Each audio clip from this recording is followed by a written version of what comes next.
2 million years ago, our ancestors walked across the African savanna beneath skies untouched by cities, nations, or civilization itself. They faced predators, ice ages, volcanic disasters, and moments when humanity may have come dangerously close to extinction. Yet somehow, against extraordinary odds, they survived. Tonight, we'll follow the entire journey of human evolution from the first toolmakers to the rise of civilization in one long, relaxing story through deep time. Before we begin, take a moment to like the video and subscribe to the channel if you enjoy relaxing history, ancient mysteries, and deep sleep documentaries. Now, settle in, get comfortable, and let's travel back 2 million years into the forgotten story of humanity. The sun has not yet risen above the eastern horizon, but the African landscape is already awake. A cool wind moves through scattered acacia trees. Herds of antelope drift across open grasslands. In the distance, predators patrol the edges of shadow. The world feels vast, ancient, and almost empty. Yet hidden among the rocks and river valleys are small groups of creatures whose future no living thing could possibly imagine. They do not build cities. They do not write stories. They leave no monuments. Their names are unknown because language itself has not yet fully emerged. They possess no maps of the world and no understanding of their place within it. To them, survival is enough. Finding food, avoiding danger, protecting offspring, and enduring another season occupy nearly every waking moment. And yet these ordinary-looking creatures stand at the beginning of a story that stretches across 2 million years. Every nation, every civilization, every empire, every scientific discovery, every work of art, and every person alive today traces their ancestry back through an unimaginably long chain of survivors who lived in worlds almost beyond recognition. The mystery is not simply how humanity appeared. The deeper mystery is how such a fragile lineage managed to endure at all. Before we go deeper, take a moment to like the video and subscribe, if this is the kind of history and mystery you enjoy. The Earth of 2 million years ago is familiar and unfamiliar at the same time. Continents occupy roughly the same positions they do today. Mountains, rivers, and oceans already shape the planet. But climates fluctuate dramatically. Glacial cycles repeatedly alter ecosystems. Forests expand and contract. Grasslands appear and disappear. Entire habitats shift over thousands of years. Africa, the continent where the human story begins, is especially dynamic. Long-term climate changes transform landscapes with remarkable frequency. Lakes emerge and vanish. Wet periods give way to droughts. Forest corridors fragment. Animal populations move in response. Survival depends not only on strength but on flexibility. Among the many species inhabiting this changing environment are several members of the human family tree. Evolution is not moving toward a predetermined goal. There is no plan, no destination, and certainly no certainty that one lineage will dominate the future. Instead, numerous branches emerge, adapt, and often disappear.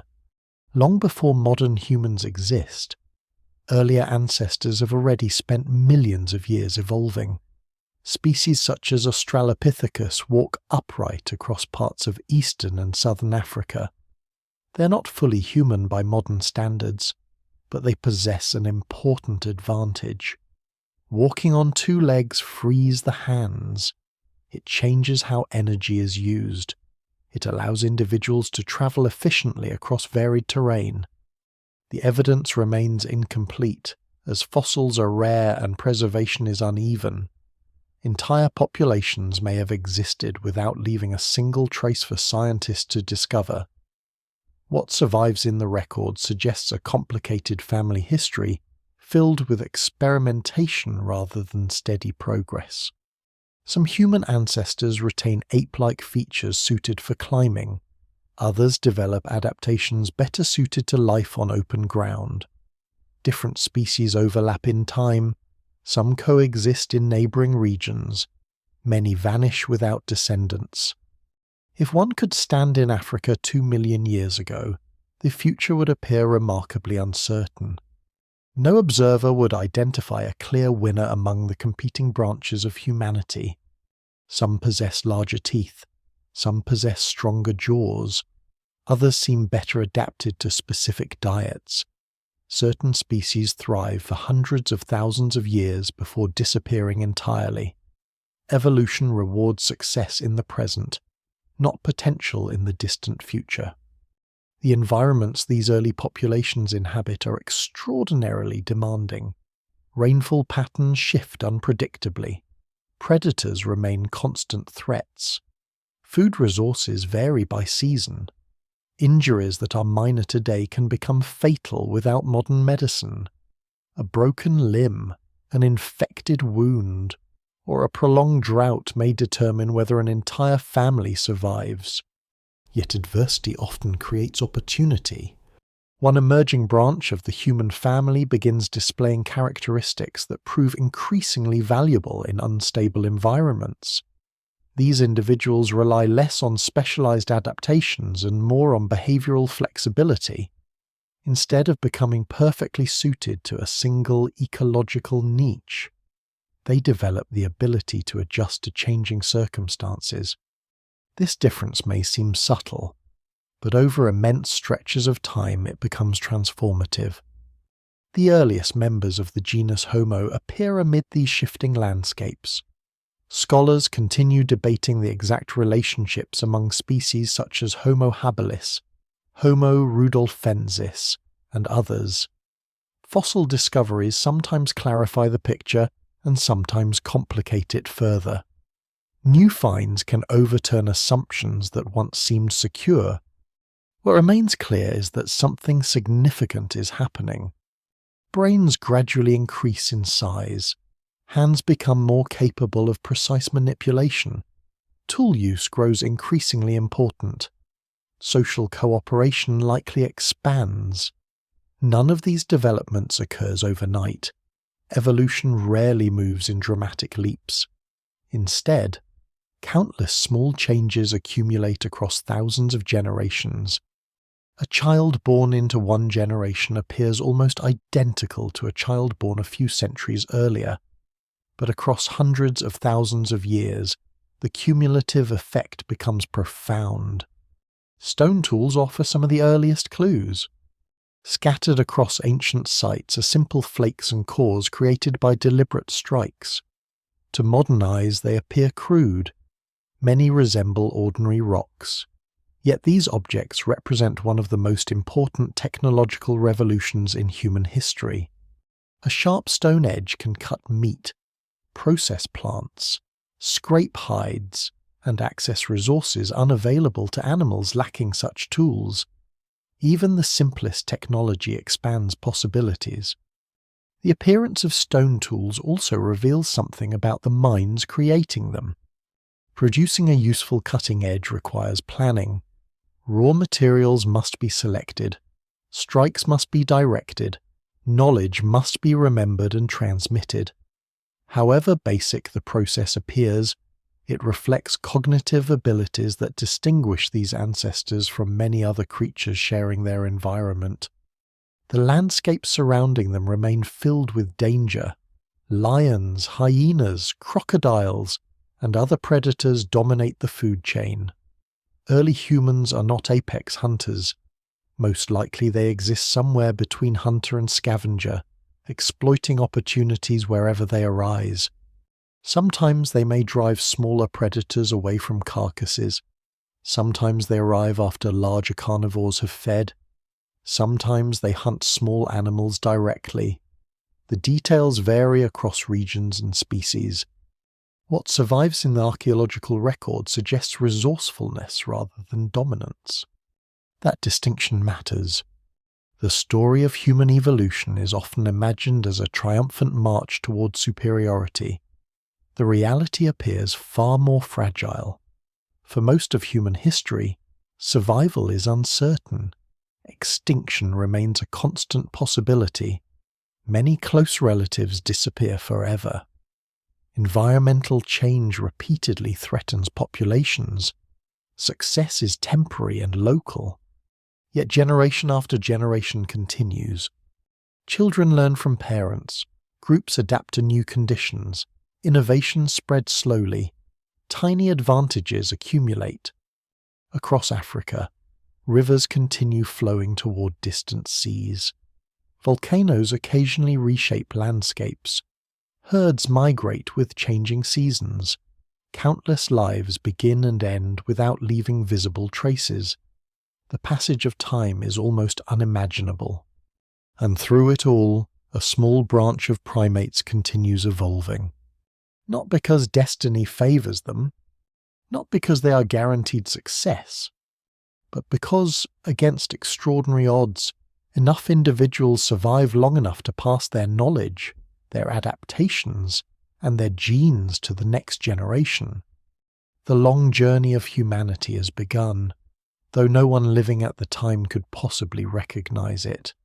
The future builders of cities, explorers of oceans, painters of caves, farmers of fertile valleys, and travellers to distant worlds still lie hidden within these small populations moving quietly across the ancient landscapes of Africa. For now, they remain only one fragile thread among many in a vast and uncertain world. The stones themselves are silent. They lie scattered across ancient riverbanks, buried beneath layers of sediment, or exposed on windswept plains where millions of years have passed since the hands that shaped them vanished. At first glance they seem insignificant, a broken rock, a sharp fragment, an ordinary piece of the landscape. Yet these simple objects preserve one of the earliest chapters in the long story of human evolution. Somewhere in eastern Africa, perhaps near a lake that no longer exists or a river that has changed course countless times, an early human ancestor strikes one stone against another. The impact sends a razor-sharp flake flying free. The result is neither elegant nor complex. It requires no metal, no furnace, no writing, and no mathematics. Yet it represents a profound shift. Instead of relying entirely on the body that evolution provides, these ancestors begin altering their environment through technology. The world around them remains difficult and unpredictable. Climate patterns continue to fluctuate. Grasslands expand into regions once dominated by forests. Dry seasons lengthen. Food sources become less reliable. Survival increasingly favours those capable of flexibility. The appearance of early stone tools is closely connected to this changing world. Scientists often refer to the oldest widespread stone tool tradition as the Oldowan industry. Named after discoveries in East Africa, these tools date back roughly 2.6 million years, even before the earliest widely accepted members of the genus Homo. Scholars still debate exactly which species first created them. The evidence remains incomplete, and new discoveries occasionally challenge existing interpretations. What survives in the archaeological record suggests a gradual process rather than a sudden invention. Some ancestors may have occasionally used naturally sharp stones long before deliberately producing them. Others may have learned through observation and experimentation. No single explanation fully accounts for the transition, but once the practice emerges, its advantages become difficult to ignore. A sharp edge can accomplish tasks impossible with bare hands alone. Animal carcasses offer one example. Large predators often leave behind significant amounts of meat, marrow, and other nutritious tissues after feeding. Early humans equipped with cutting tools gain access to resources that might otherwise remain unavailable. Bones can be broken open, tendons can be sliced, tough hides can be removed more efficiently. These opportunities provide valuable calories in environments where food shortages are common. The consequences extend beyond immediate nutrition. Access to higher quality diets may support larger brains, although scholars still debate the precise relationship between diet and brain expansion. What seems increasingly likely is that biology, behavior, and environment influence one another in complex ways. Improved nutrition supports growing cognitive abilities. Enhanced cognition allows more effective tool use. Better tools increase access to resources. Those resources help sustain further biological changes. The process unfolds over hundreds of thousands of years. Nothing about it appears dramatic within a single lifetime. And yet the cumulative effect is enormous. Among the species living during this period, Homo habilis often occupies a central place in discussions of early human evolution. The name means handy man, reflecting its association with tool use. Fossils attributed to this species reveal a creature that remains quite different from modern humans.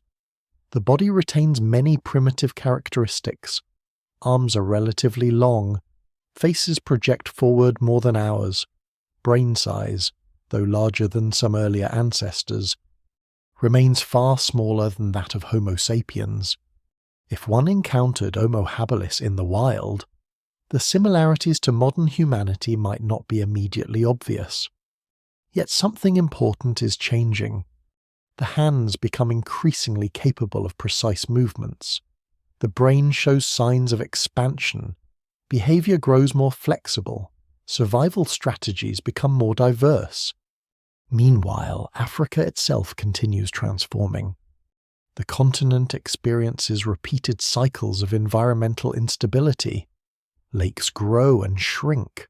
Rainfall patterns shift. Regions that once provided abundant food sometimes become inhospitable.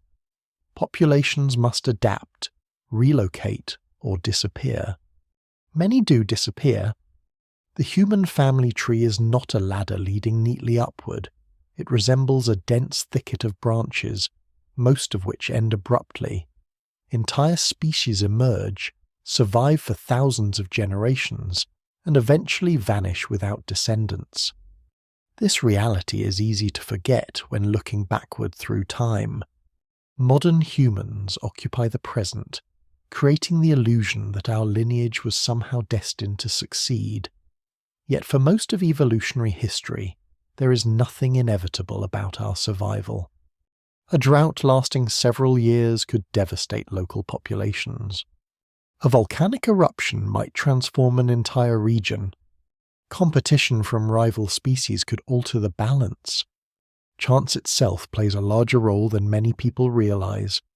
Some populations survive because they happen to occupy favorable environments. Others disappear despite being well adapted to previous conditions. Evolution works with whatever circumstances exist at a given moment.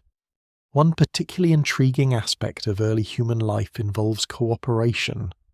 Many animals cooperate to some degree, but humans appear to push this tendency much further over time. Even the earliest members of Homo likely depend heavily on social groups.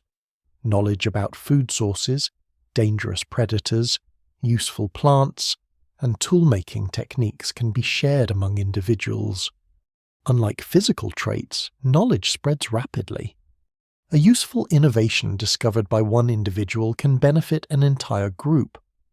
This ability to accumulate and transmit information gradually becomes one of humanity's greatest strengths. The archaeological record occasionally offers glimpses into these ancient social worlds. At some sites, stone tools are transported from distant locations, suggesting planning and movement across broader landscapes. In other cases, clusters of artifacts indicate repeated visits to particular areas. While the evidence remains fragmentary, patterns emerge that hint at increasingly organized behavior. These ancestors are not merely reacting to the world around them. They are beginning, in small ways, to shape their own survival. Predators nevertheless remain a constant threat. The African plains host formidable hunters. Large cats stalk through tall grasses. Hyenas patrol territories with powerful jaws capable of crushing bone. Crocodiles wait in rivers where thirsty animals gather. Early humans exist within this dangerous ecosystem rather than above it. Nightfall brings additional challenges. Without artificial light, darkness transforms the landscape. Vision becomes limited. Sounds grow more important. Every rustle may signal danger. Every unfamiliar scent could indicate a nearby predator. Life expectancy remains short by modern standards. Many individuals never reach adulthood. Disease, injury, starvation, and violence claim countless lives. Yet the persistence of these populations over immense spans of time reveals remarkable resilience. Generation after generation adapts to conditions that would seem extraordinarily harsh today. Children grow up learning routes to water sources. Adults recognize seasonal patterns. Groups remember locations where stone suitable for tools can be found. Such knowledge becomes a form of inheritance every bit as valuable as genetic traits.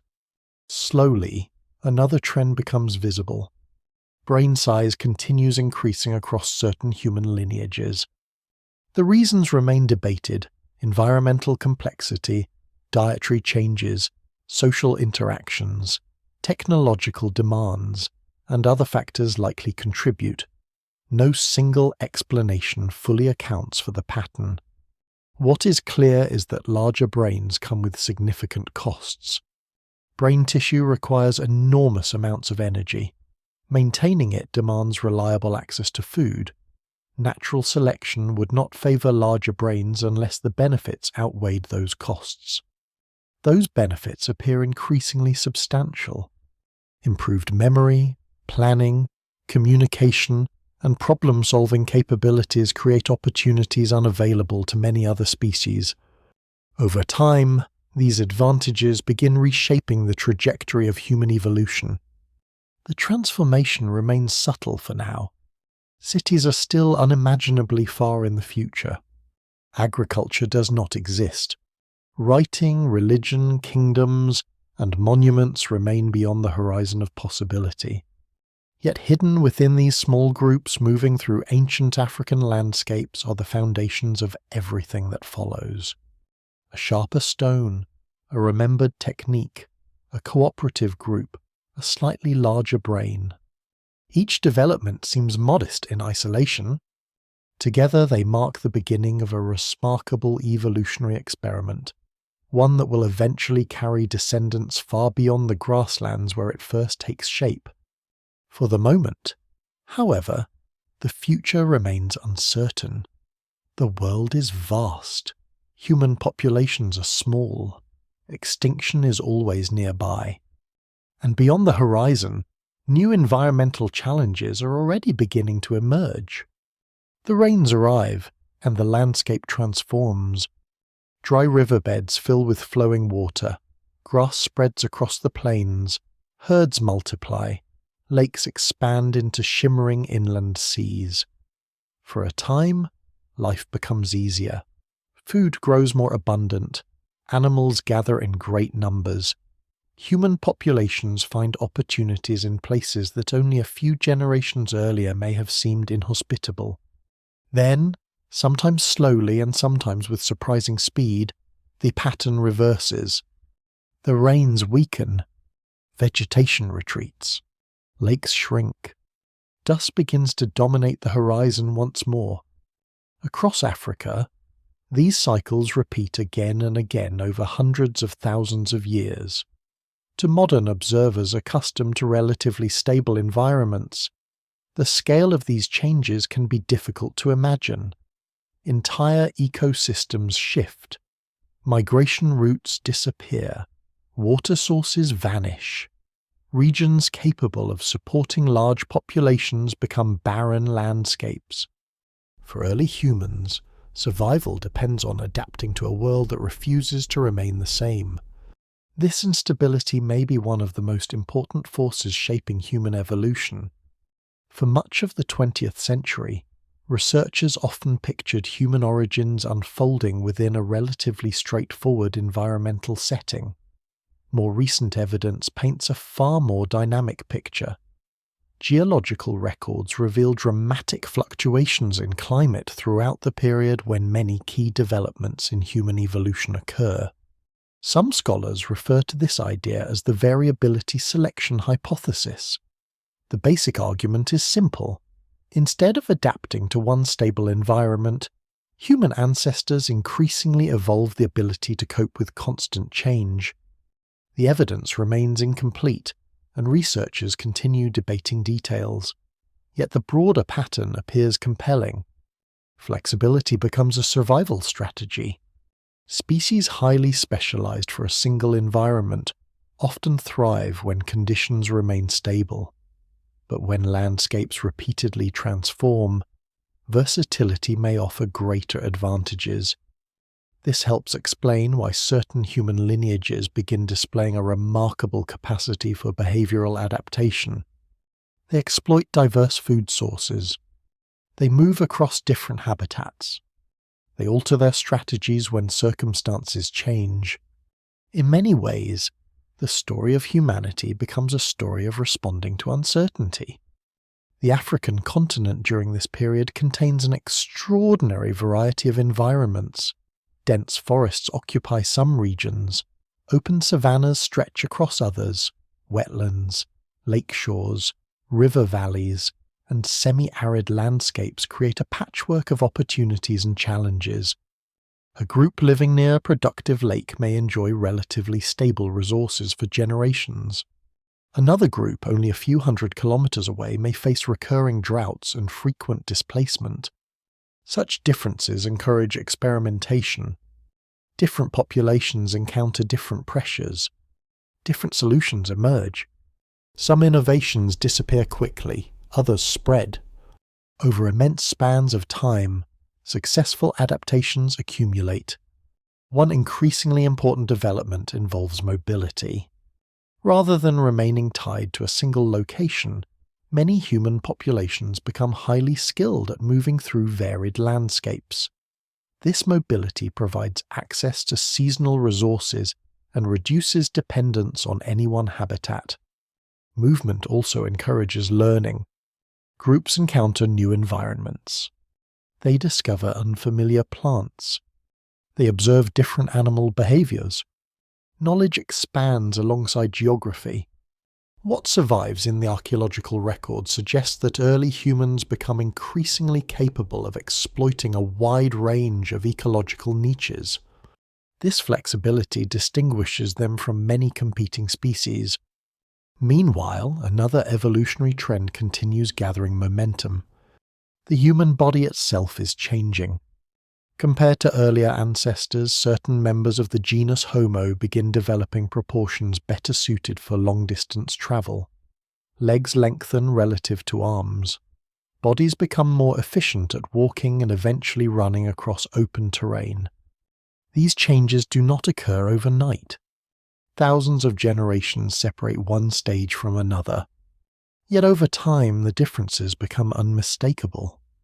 Among the most significant species emerging during this era is Homo erectus. Appearing roughly 1.9 million years ago, Homo erectus represents one of the most successful human species ever to exist. The species survives for well over 1 million years, an astonishing duration compared to the lifespan of modern civilizations. If modern humans have existed for roughly 300,000 years, Homo erectus persists for several times longer.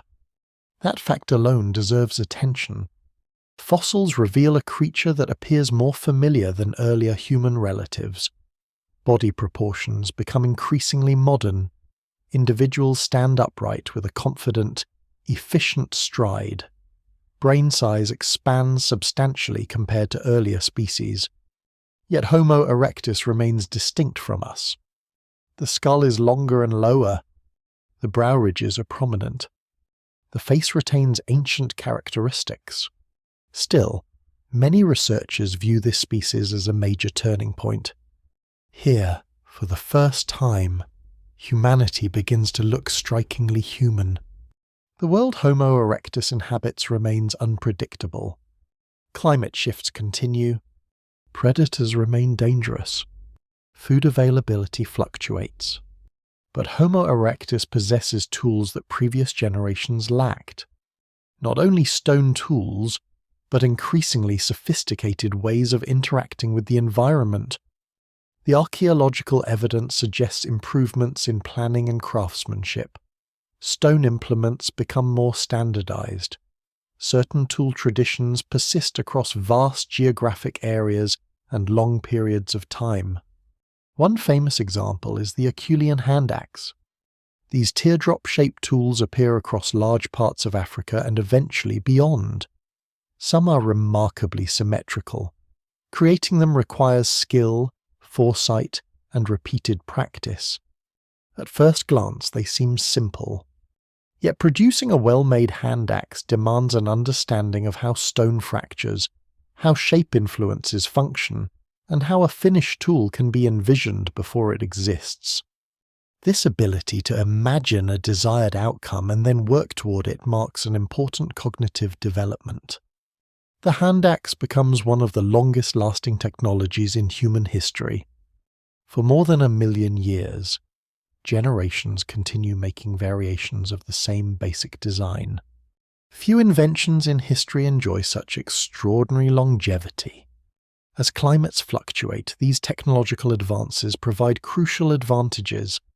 A versatile tool can process meat, cut wood, prepare plant materials, and perform numerous other tasks. Technology increasingly serves as an extension of biology.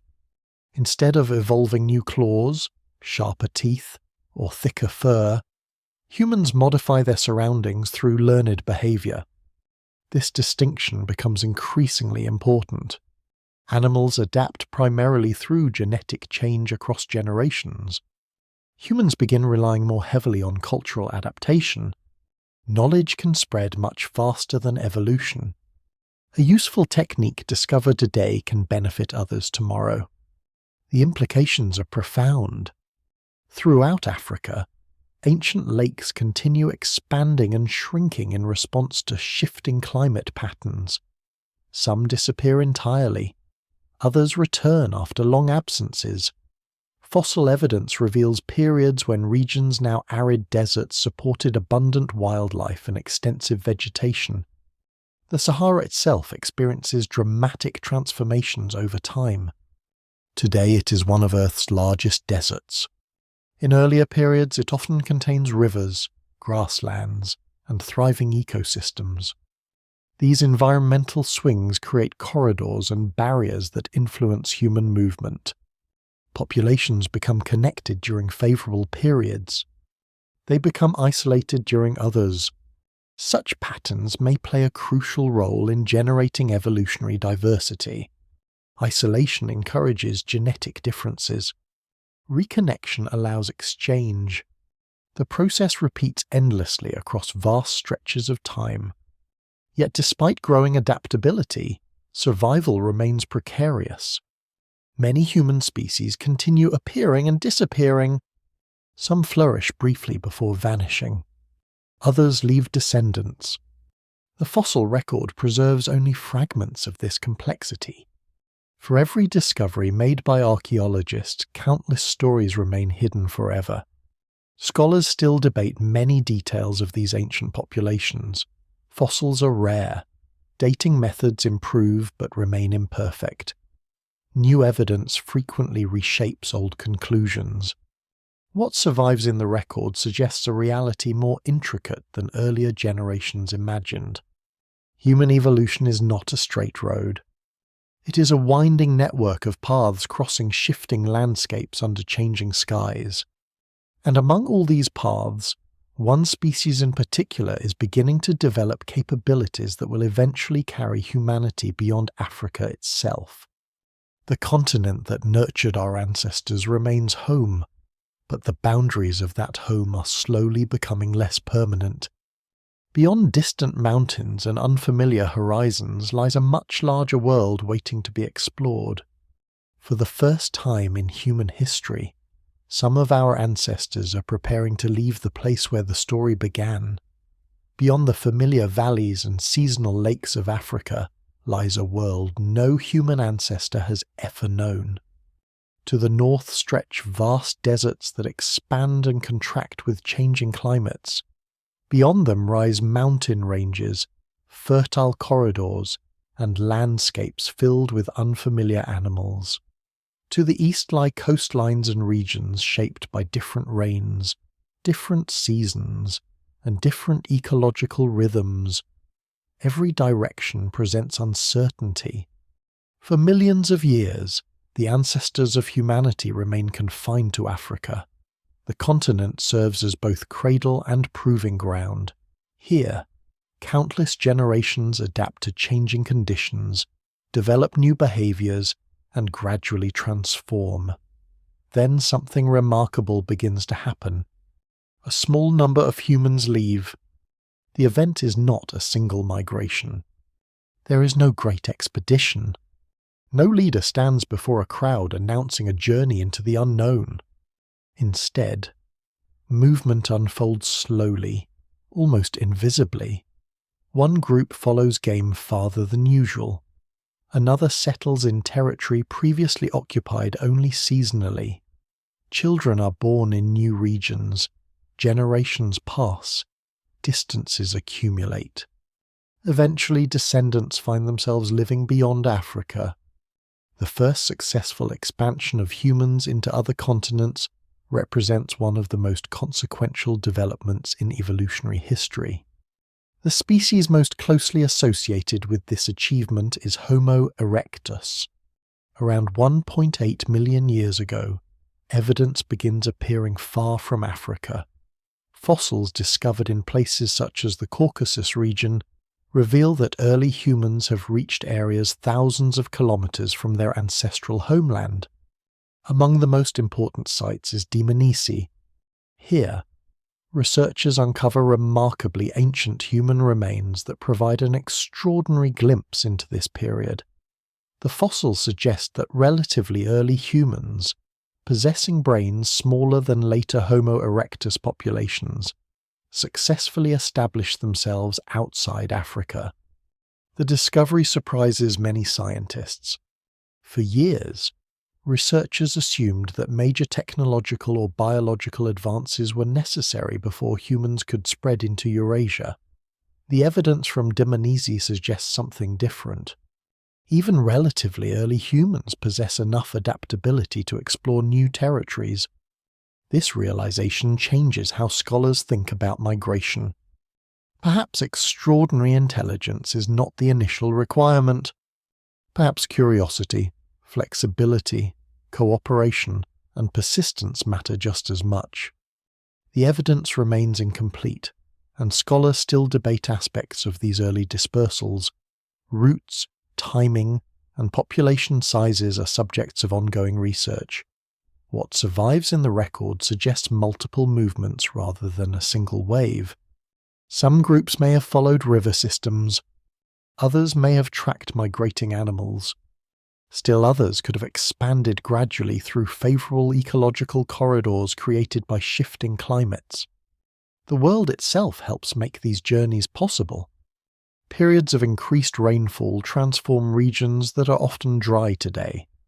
Grasslands spread across territories that would otherwise present formidable barriers. Lakes appear in places now dominated by desert. Temporary windows of opportunity open. Humans move through them. Yet leaving Africa does not guarantee success. New environments present unfamiliar dangers. Different predators patrol the landscape. Seasonal patterns vary. Plants that appear edible may be poisonous. Water sources may be scarce or unpredictable. Survival requires constant learning. Imagine a small group entering a landscape no ancestor has previously experienced. They do not possess maps. They have no written records. No one can explain what lies beyond the next hill. Every valley, river, and plain must be understood through direct experience. Knowledge is gathered slowly. Mistakes can prove fatal, and yet generation after generation continues pushing outward. One reason may involve a characteristic that becomes increasingly important throughout human history exploration. Humans are not unique in dispersing into new territories. Many species expand when opportunities arise. What distinguishes humans is the extraordinary extent of their eventual expansion. Again and again, populations move into environments that appear difficult or even hostile. The roots of that tendency may reach back to these early migrations. The world encountered by Homo erectus is also filled with creatures that no longer exist. Gigantic elephants roam across parts of Eurasia. Massive predators patrol forests and grasslands. Ancient relatives of rhinoceroses, deer, and numerous other animals dominate ecosystems. Some species dwarf their modern descendants.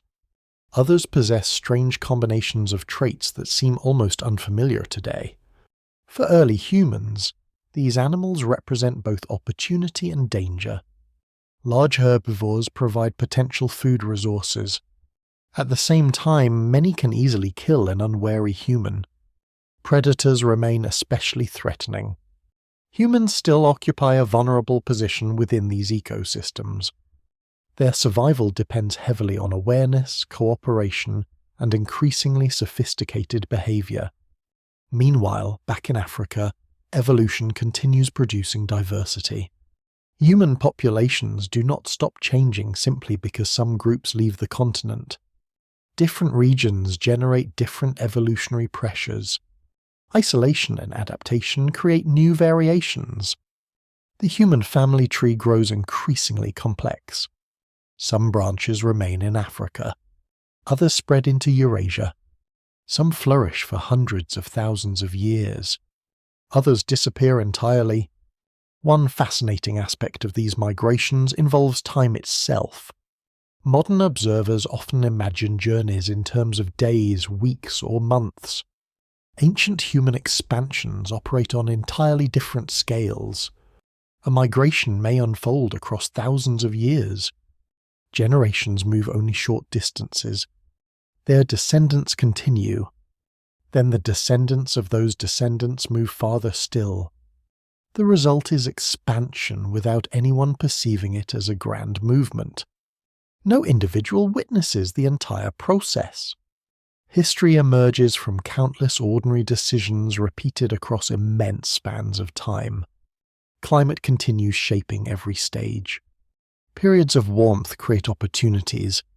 Periods of cooling close them. Glacial cycles gradually become one of the most powerful influences on human history. Ice sheets advance and retreat across northern regions. Sea levels rise and fall. Habitats shift. Migration routes appear and disappear. The Earth itself remains restless. Volcanic eruptions occasionally alter landscapes. Earthquakes reshape terrain. Rivers change course. Entire ecosystems transform. Human populations must continually adjust. Those unable to adapt often vanish from the record. Those capable of flexibility persist. Increasingly, cultural adaptation becomes as important as biological adaptation. A useful behavior can spread through a group much faster than genetic evolution. A new hunting strategy, a better tool-making technique, knowledge about seasonal resources. Each innovation improves survival chances. Over time, this capacity for learning becomes one of humanity's defining strengths. Yet from the perspective of these ancient migrants, none of this is obvious. They do not know their pioneers. They cannot foresee future civilizations. They are simply living, finding food, protecting families, navigating changing landscapes. Their lives are filled with the same immediate concerns that dominate the existence of most animals. And still, unknowingly, they are reshaping the destiny of an entire lineage. The footprints left in mud disappear within days. Campsites vanish beneath sediments. Bones decay. Memories fade. But the movement continues. Across valleys, grasslands, forests, and river systems, humans gradually occupy territories far beyond Africa. The expansion remains modest by later standards. Much of the world still lies untouched by human presence. Oceans remain formidable barriers. Polar regions are inaccessible. Entire continents await discovery. Yet a crucial threshold has been crossed. Humanity is no longer confined to a single homeland. The species has begun a process that will eventually reach nearly every corner of the planet.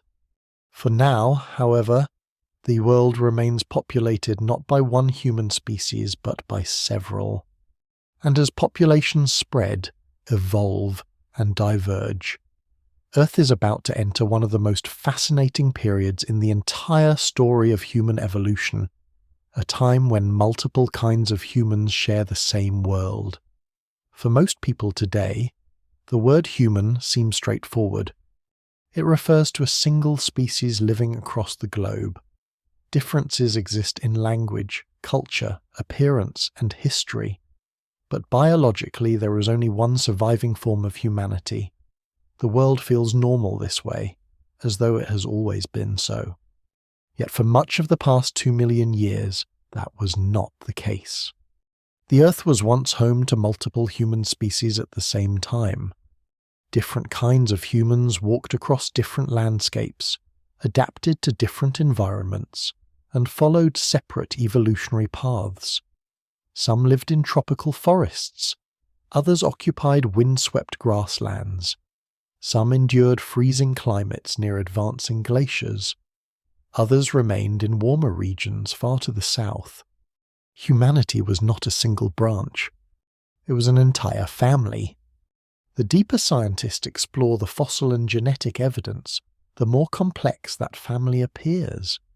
For a long time, researchers imagined human evolution as a relatively simple progression. One species replaced another in a sequence leading steadily toward modern humans. The picture now emerging is far more intricate. Different human species often overlap in time. Some coexist for hundreds of thousands of years. Others occasionally encounter one another. Several leave descendants. Many disappear. The story resembles a braided river rather than a straight road. One of the most successful branches remains Homo erectus. Across vast stretches of Africa and Eurasia, this species continues thriving for an astonishing length of time. Entire ecosystems change around it. Ice ages come and go. New species emerge. Yet Homo erectus persists. Its success highlights an important reality. Modern humans are not necessarily the most durable human species in terms of longevity. Homo erectus survives for more than 1 million years, adapting to environments across 2 continents. Measured by endurance alone, it ranks among the greatest evolutionary success stories in human history. Yet Homo erectus is not alone. As populations become separated across immense distances, new evolutionary pathways emerge. Isolation plays a powerful role. Groups living in different regions face different climates, different food sources, and different ecological pressures. Over long periods, these populations accumulate distinct characteristics. Some eventually become separate species. One such branch leads toward a group often called Homo heidelbergensis, a species or perhaps collection of closely related populations that occupies parts of Africa and Eurasia hundreds of thousands of years ago. The classification remains debated. Scholars still argue about relationships among various fossils, and no single explanation fully accounts for all the evidence. Human evolution rarely fits into neat categories. What survives in the record suggests a gradual diversification of humanity. Different populations begin following different evolutionary trajectories. From some of these populations emerge one of the most famous human relatives ever discovered. The Neanderthals. For generations, Neanderthals suffered from a poor reputation. Early reconstructions portrayed them as primitive, dim-witted cavemen barely capable of survival.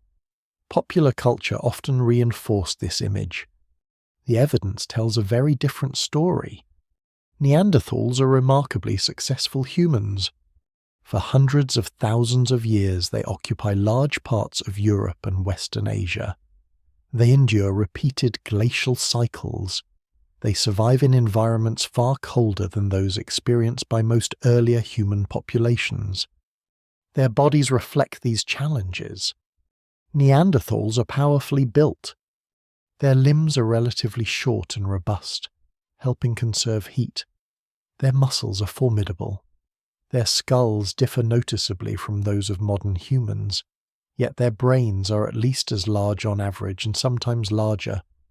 Brain size alone does not determine intelligence, but it serves as a reminder that Neanderthals are not simple creatures. They create sophisticated tools. They hunt dangerous animals. They care for injured individuals. Evidence suggests they possess complex social lives. Some sites even hint at symbolic behavior, though scholars continue debating the details. Far to the east, another mystery waits hidden within caves and fragments of ancient bone. For decades, nobody realizes an entirely different human group exists. Then genetic technology changes everything. In a Siberian cave known as Denisova Cave, researchers recover tiny fragments of human remains. At first, the bones seem unremarkable. Yet DNA extracted from them reveals a startling discovery. These individuals belong neither to modern humans nor to Neanderthals. They represent a previously unknown branch of humanity. Scientists name them Denisovans. The discovery transforms understanding of the human family tree. Suddenly, an invisible population emerges from the shadows of prehistory. The fossil evidence remains frustratingly limited. Only a handful of physical remains have been identified with confidence. Yet genetics reveals that Denisovans are widespread and influential. Their descendants do not survive as a separate species today, but traces of their DNA remain within millions of living people. In some populations across Asia and Oceania, Denisovan genetic contributions remain surprisingly significant. This revelation carries profound implications. Ancient human species do not merely replace one another. They sometimes meet. They sometimes interbreed. Their histories become intertwined. The old image of separate, isolated human species begins to dissolve. Instead, a more complicated reality emerges. Different human populations interact in ways that scholars are only beginning to understand fully. The evidence remains incomplete, and each new discovery adds fresh layers of complexity. Meanwhile, other human species appear in unexpected places. On the Indonesian island of Flores, archaeologists uncover fossils belonging to an astonishingly small human relative. Named Homo floresiensis, this species stands barely over a meter tall. The discovery initially sparks intense debate. Could such tiny humans really exist so recently?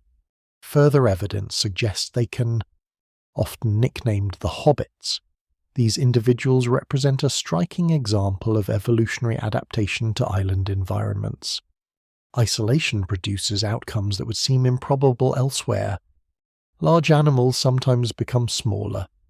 Small animals sometimes become larger. Human evolution proves no exception. More recently, another mysterious species emerges from fossils found in the Philippines.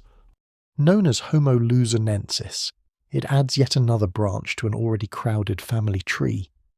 The growing number of discoveries highlights an important lesson. Human evolution is not a story of steady improvement leading inevitably to Homo sapiens. It is a story of diversity. Multiple experiments unfold simultaneously. Different populations adapt in different ways. Some succeed for extraordinary lengths of time. Others vanish. Many leave only fragments behind. At various moments in prehistory, several human species may share the planet at once. Imagine standing on Earth 100,000 years ago. Modern humans exist. Neanderthals exist. Denisovans exist. Other populations may survive in isolated regions. Humanity is not one voice but a chorus. Each branch carries its own history. Each represents a unique solution to the challenges of survival. And yet all remain vulnerable to forces larger than themselves. Climate change continues reshaping environments. Volcanic eruptions occasionally disrupt ecosystems. Competition for resources fluctuates. Populations rise and fall.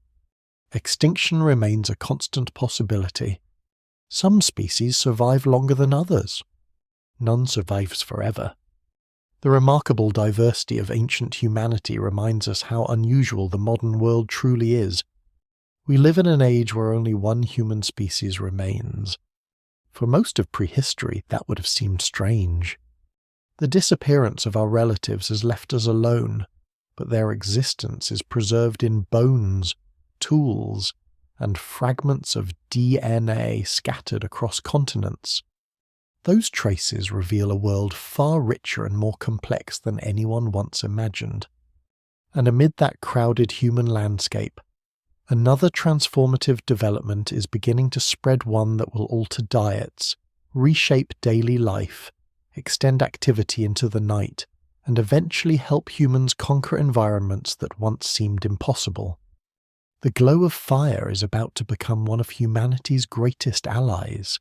As darkness settles across the ancient landscape, the world changes. The familiar terrain that seemed manageable beneath the sun becomes uncertain. Shadows deepen between trees. Predators emerge from hiding places. Strange sounds travel through the night air. Eyes reflect moonlight from beyond the edge of visibility. For millions of years, darkness belongs primarily to other creatures. Most animals adapt to it through heightened senses, specialized vision, or nocturnal behavior. Humans do not. Their eyesight is designed largely for daylight. Their bodies are not equipped with claws, fangs, or extraordinary speed. Night presents a fundamental challenge.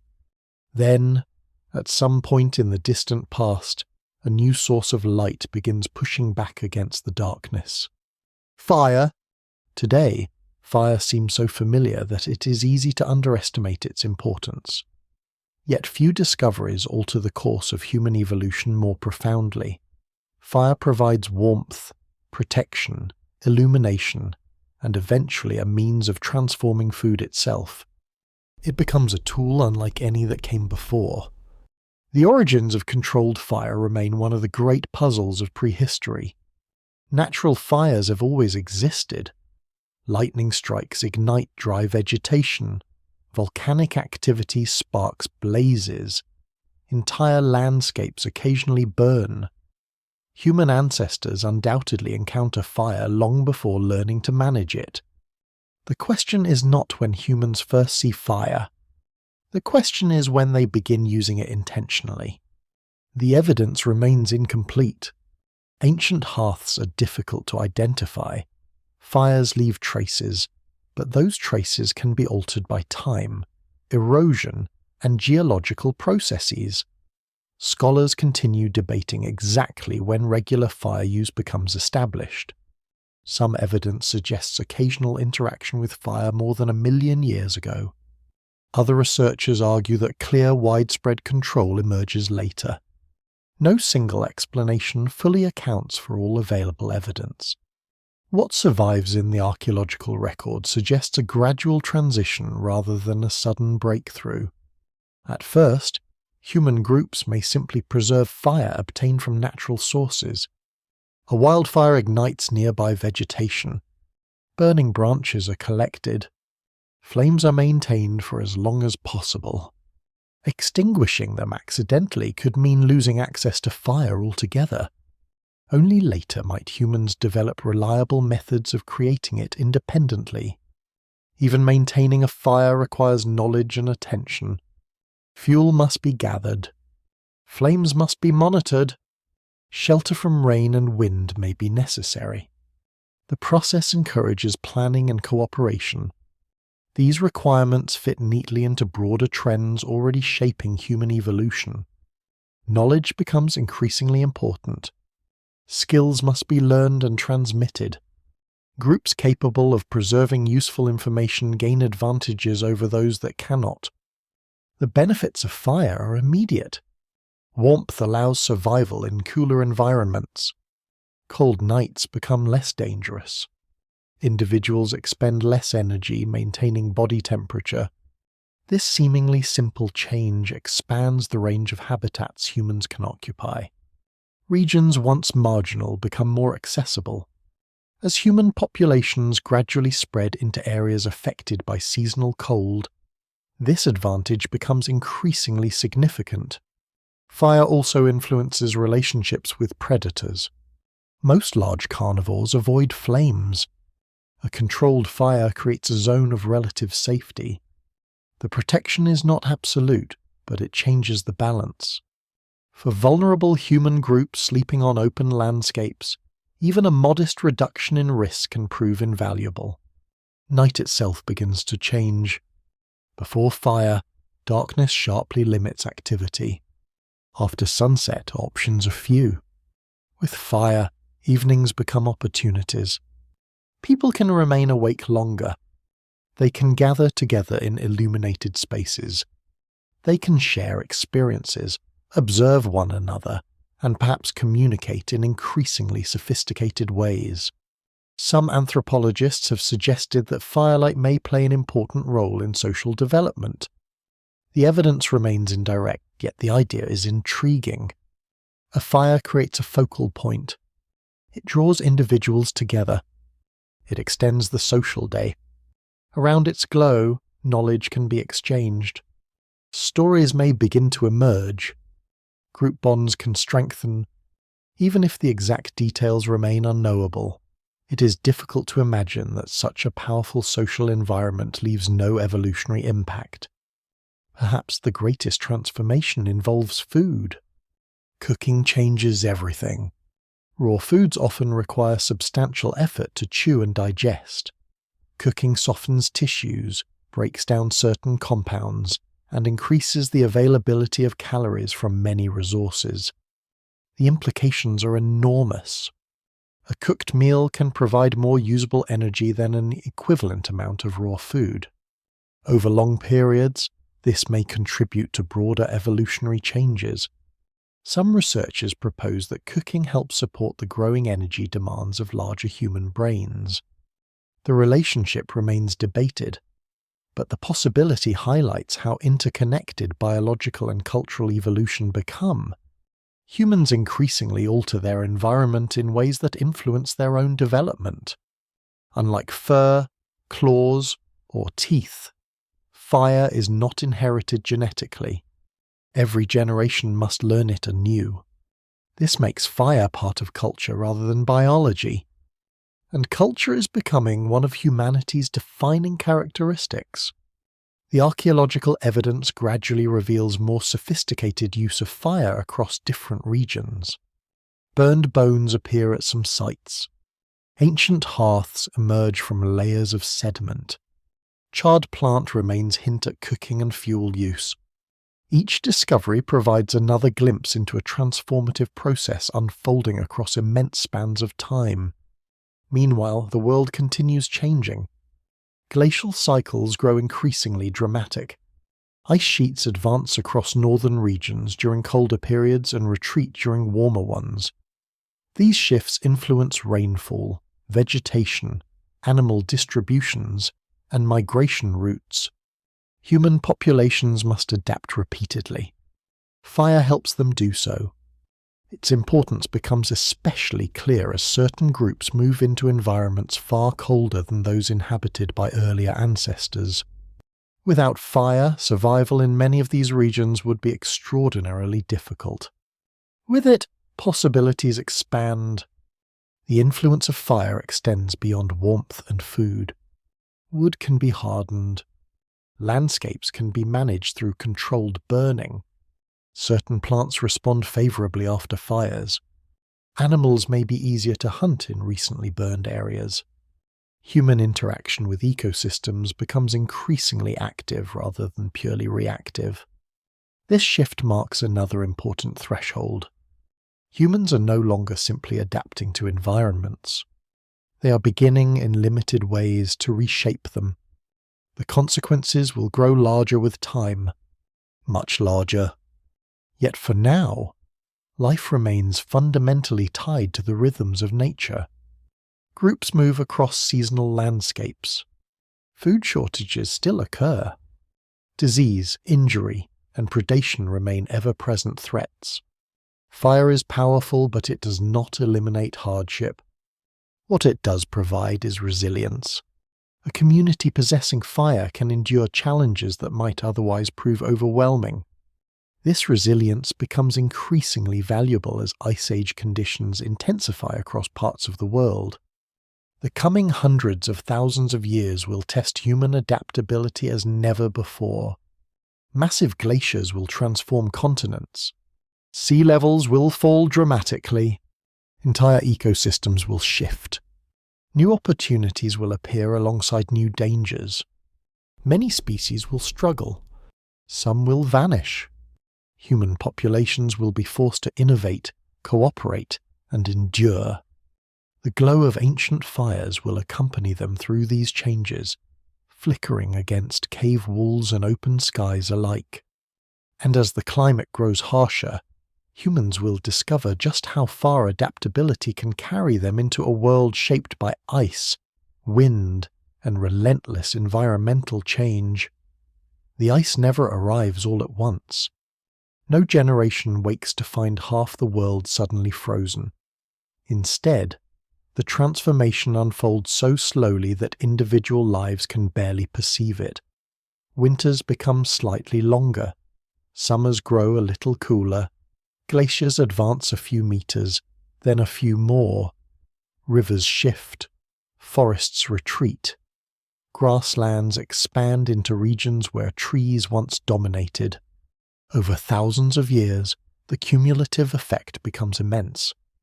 Entire continents begin to change. This is the world of the Ice Ages. The phrase often creates an image of endless snow covering everything from horizon to horizon. The reality is more complex. During glacial periods, enormous ice sheets indeed spread across large portions of North America, Northern Europe, and parts of Asia. Some glaciers reach thicknesses measured in kilometers. Their weight reshapes the land beneath them. Mountains, valleys, and coastlines are transformed. Yet vast areas remain ice-free. Instead, many regions become colder, drier, windier, and more unpredictable. Grasslands stretch across enormous distances. Steppe environments dominate territories where forests might otherwise grow. Dust storms sweep through open landscapes. Animal migrations shift accordingly. Human populations must adapt to this constantly changing world. For many species, such conditions prove devastating. Specialized animals often struggle when environments change too rapidly or too extensively. Habitats shrink. Food sources disappear, competition intensifies. Humans face these same pressures. The difference is that humans increasingly respond through behavior rather than biology alone. This distinction becomes one of the defining themes of the Ice Age. The archaeological record reveals populations capable of remarkable flexibility. When climates shift, they alter hunting strategies. When resources become scarce, they exploit new food sources. When familiar territories become inhospitable, they move. The process is rarely easy. Migration carries risks. New environments contain unfamiliar dangers. Competition with other groups may increase. Yet adaptability repeatedly proves one of humanity's greatest strengths. Across Eurasia, some human populations become extraordinarily skilled hunters. The landscapes they inhabit are populated by creatures that seem almost mythical today. Woolly mammoths move across cold grasslands in great herds. Massive bison graze open plains. Woolly rhinoceroses roam frozen environments. Giant deer carry antlers spanning several meters. Predators are equally impressive. Cave lions stalk prey across vast territories. Dire wolves inhabit parts of North America. Cave bears occupy regions of Europe and Asia. Humans share these ecosystems with some of the most formidable animals ever to exist. They are not the largest creatures. They are not the strongest. They are not the fastest. And yet they survive. Increasingly, success depends on cooperation. A single human confronting a mammoth is unlikely to succeed. A coordinated group possesses far greater possibilities. Planning becomes critical. Knowledge of animal behavior becomes invaluable. Communication becomes increasingly important. The details of Ice Age hunting remain subjects of ongoing research. Evidence varies across regions and time periods. What survives in the archaeological record suggests a diversity of approaches rather than a single, universal strategy. Some groups likely focus on large game. Others rely heavily on smaller animals. Many exploit fish, birds, shellfish, and plant resources whenever available. This diversity itself is revealing. Humans become generalists. Instead of depending exclusively on one source of food, they draw upon many. Such flexibility provides resilience during periods of environmental instability. Meanwhile, physical evidence reveals astonishing feats of endurance. Ancient populations travel enormous distances across challenging terrain. Stone materials are sometimes transported hundreds of kilometers from their sources. Trade, exchange, or long-range mobility may explain these patterns. Whatever the mechanism, the implication is clear. Human social networks are becoming increasingly sophisticated. Information can travel farther than individuals. Knowledge spreads across landscapes. Innovations move between groups. The benefits of collective learning continue accumulating. Fire remains central to survival. In cold environments, it becomes indispensable. Shelters improve. Clothing gradually becomes more effective. Unfortunately, organic materials such as hides, fibers, and leather rarely survive long enough to enter the archaeological record. Much of what scholars infer about Ice Age clothing comes indirectly from tools used to prepare hides and evidence of human occupation in extremely cold regions.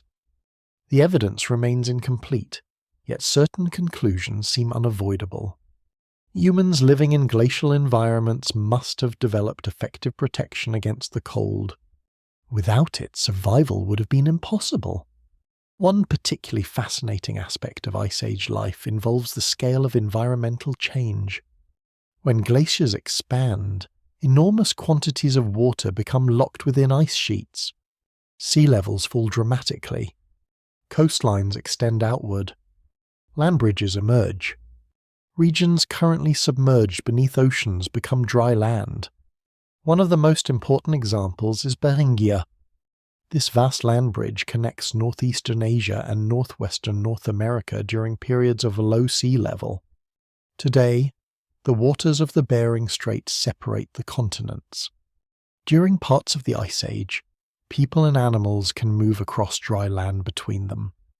The significance of this connection will become apparent much later. For now, it serves as another reminder that ancient geography differs profoundly from the world we know. Many landscapes familiar to modern humans simply do not exist. Others that once existed have disappeared beneath rising seas. The Earth itself remains in motion. Climate fluctuations continue shaping every aspect of life. Some periods are relatively mild. Others become intensely cold. Glaciers advance and retreat repeatedly. Human populations expand during favorable conditions and contract during difficult ones. Certain regions are abandoned. Others are recolonized. The rhythm continues for hundreds of thousands of years.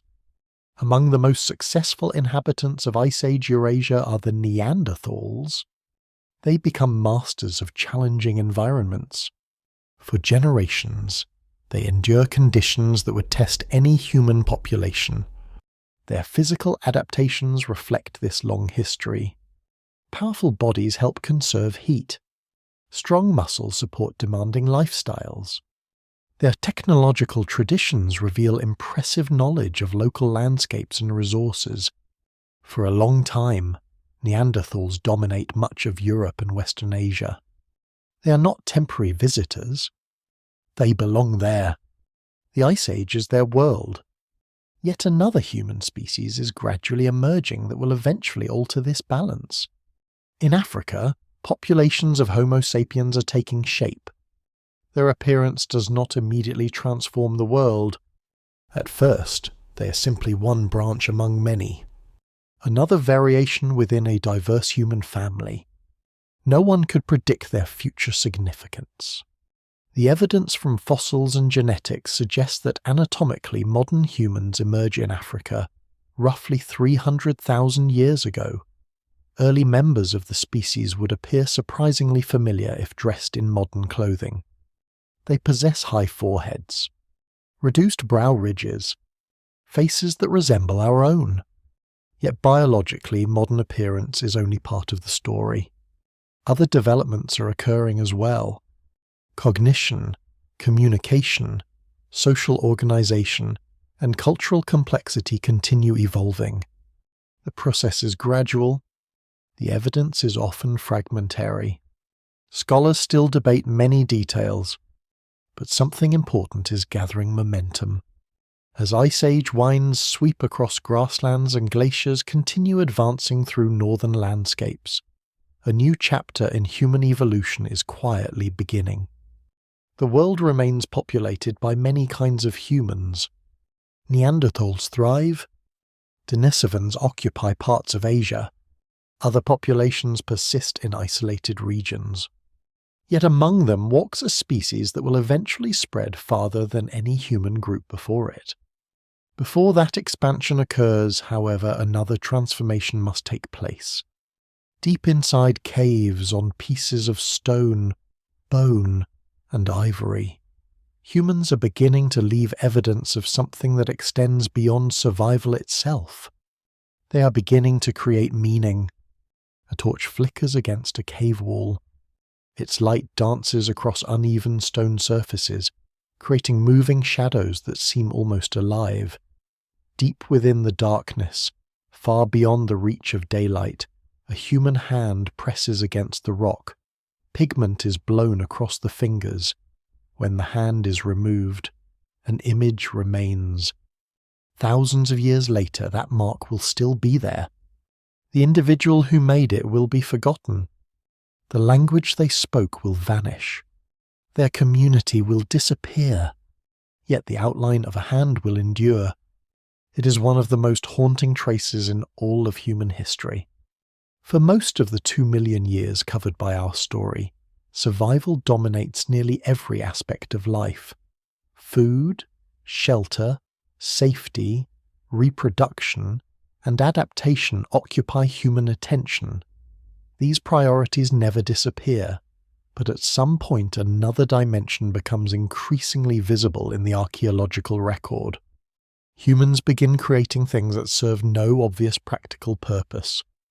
Images, symbols, ornaments, ritual objects. The emergence of symbolic behavior represents one of the most fascinating developments in human evolution. Exactly when it begins remains debated. The evidence is scattered, incomplete, and often difficult to interpret. Symbols leave fewer traces than bones or stone tools. Meaning itself rarely fossilizes. Yet what survives suggests that human minds are changing in profound ways. Long before written language, humans are already expressing ideas through material culture. Pieces of ochre provide some of the earliest clues. Ochre is a naturally occurring pigment, often red in colour, that appears at numerous archaeological sites. In some cases, it seems to have been collected and processed deliberately. Why? The answer remains uncertain. Perhaps it serves practical purposes related to hide preparation. Perhaps it functions as body decoration. Perhaps it carries symbolic significance. No single explanation fully accounts for every discovery. What is clear is that certain materials begin acquiring importance beyond immediate survival needs. This shift may seem subtle. In reality, it is revolutionary. The ability to attach meaning to objects allows information to be stored, communicated, and shared in entirely new ways. A necklace made from shells can signal identity.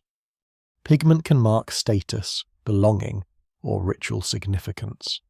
Symbols can unite groups of people who may never meet directly. Culture becomes increasingly complex. One remarkable aspect of this transformation is that it does not belong exclusively to modern humans. Evidence suggests that Neanderthals also engage in behaviours hinting at symbolic thought. Pigments appear at some Neanderthal sites. Modified eagle claws may have been used as ornaments. Certain cave markings in Europe are potentially older than the arrival of Homo sapiens and may be associated with Neanderthals. The evidence remains debated in some cases, but the broader picture is becoming harder to ignore. Symbolic behaviour is not an ability that suddenly appears in one species and nowhere else. Instead, it seems to emerge gradually across parts of the human family. This realization challenges older assumptions. For decades, researchers often portrayed modern humans as uniquely intelligent, while viewing other human species as fundamentally inferior. The growing body of evidence paints a more nuanced picture. Different human groups possess different strengths. Many display forms of creativity, planning, and social complexity. Humanity's evolutionary history appears richer than once imagined. Still, something distinctive is happening among populations of Homo sapiens. Social networks expand.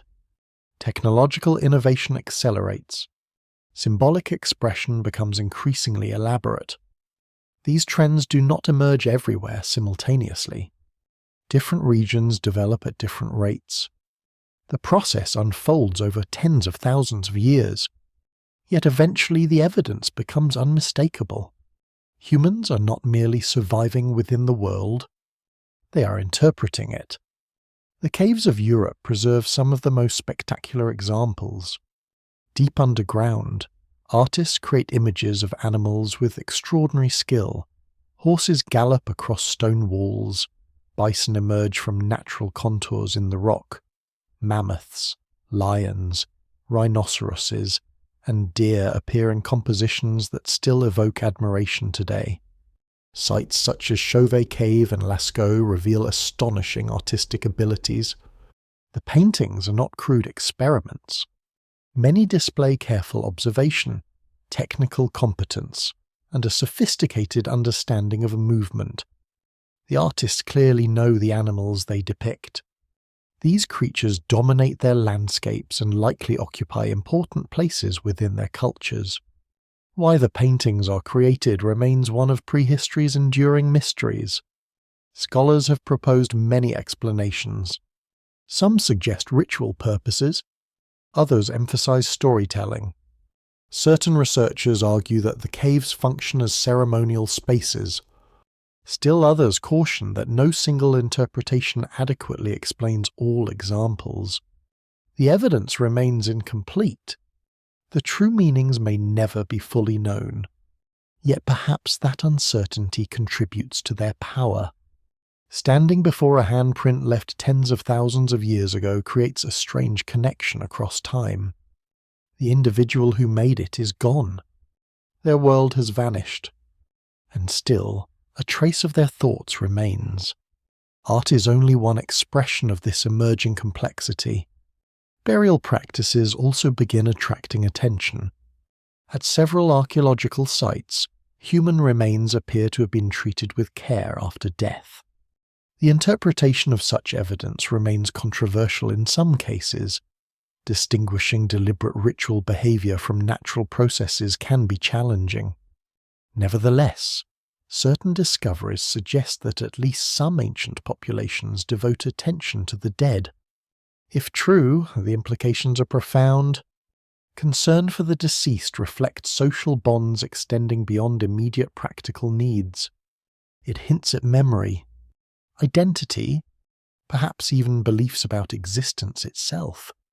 Whether these practices involve religion in any recognizable sense remains impossible to determine.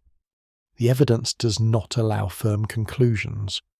What survives in the record suggests growing complexity rather than specific doctrines. Language likely plays a central role in these developments. Unfortunately, language leaves almost no direct archaeological evidence. Words disappear the moment they are spoken. The earliest conversations in human history are lost forever, yet indirect clues exist. Complex cooperation becomes increasingly common. Knowledge transmission grows more sophisticated. Symbolic culture expands. These developments are difficult to imagine without advanced communication. Exactly when fully modern language emerges remains one of the great unanswered questions of human evolution. Scholars continue debating the issue. No fossil can preserve a sentence. No stone tool can record a story. And yet stories almost certainly exist.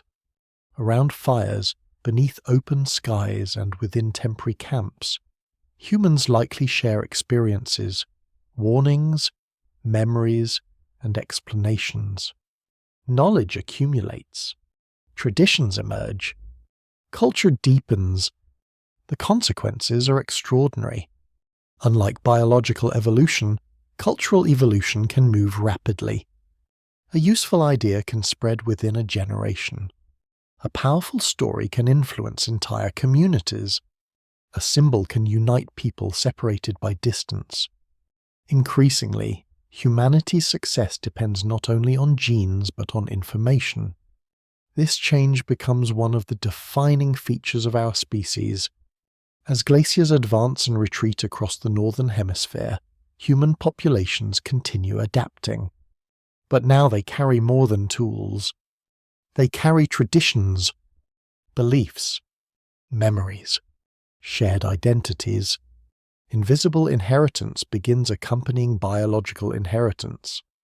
The world remains dangerous. Food shortages still occur. Predators still hunt. Climate still shifts unpredictably. Yet humans possess an increasingly powerful advantage.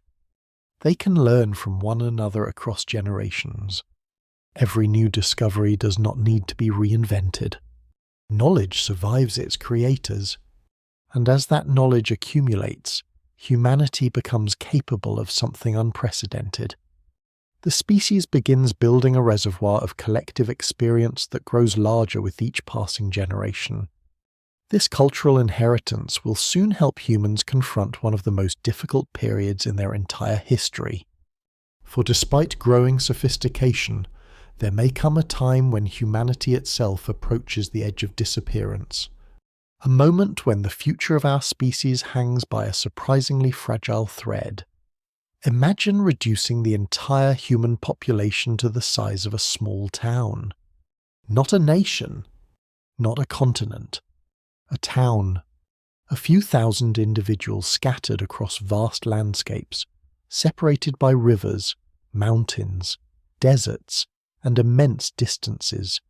Every birth matters, every death matters. A disease outbreak, a prolonged drought, or a shift in climate can alter the fate of an entire lineage. This possibility lies at the heart of one of the most intriguing mysteries in human evolution. At several points during our history, humanity may have come surprisingly close to extinction. The idea is unsettling because it challenges assumptions about inevitability.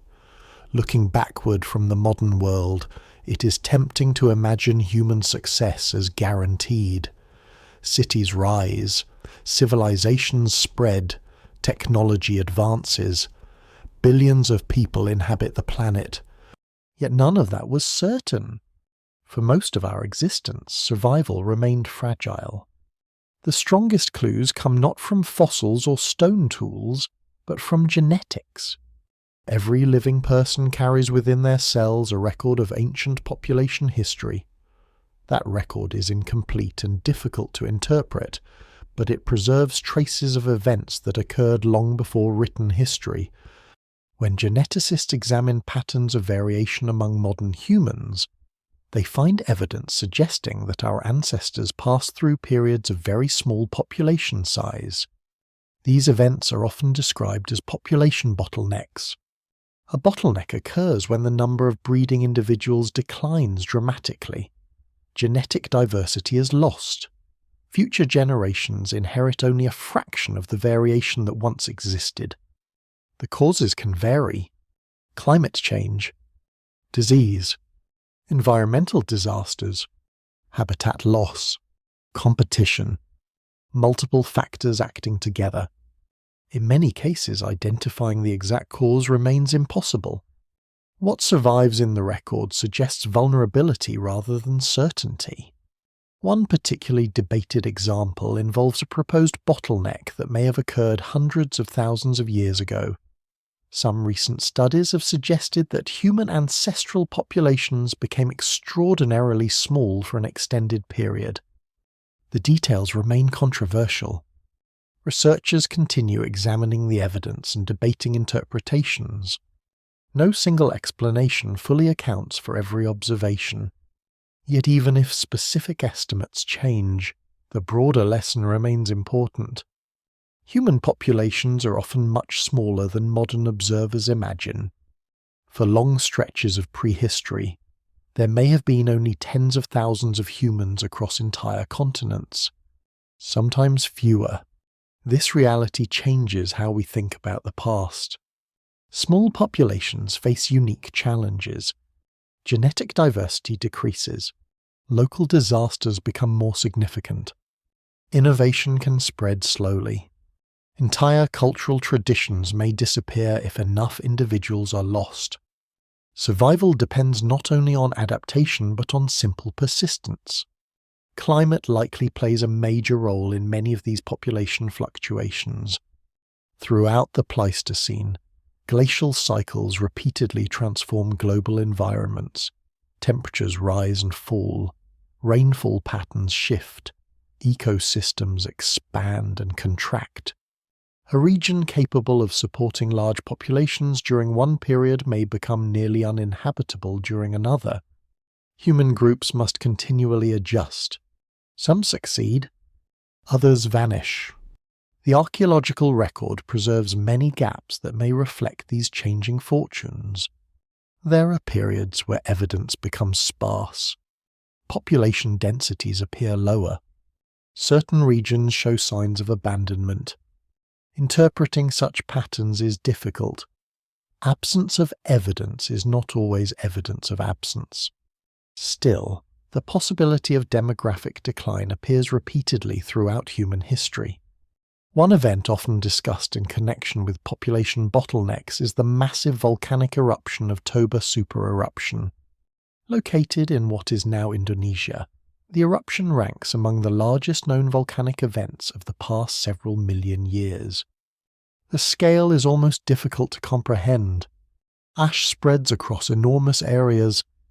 Atmospheric effects influence climate.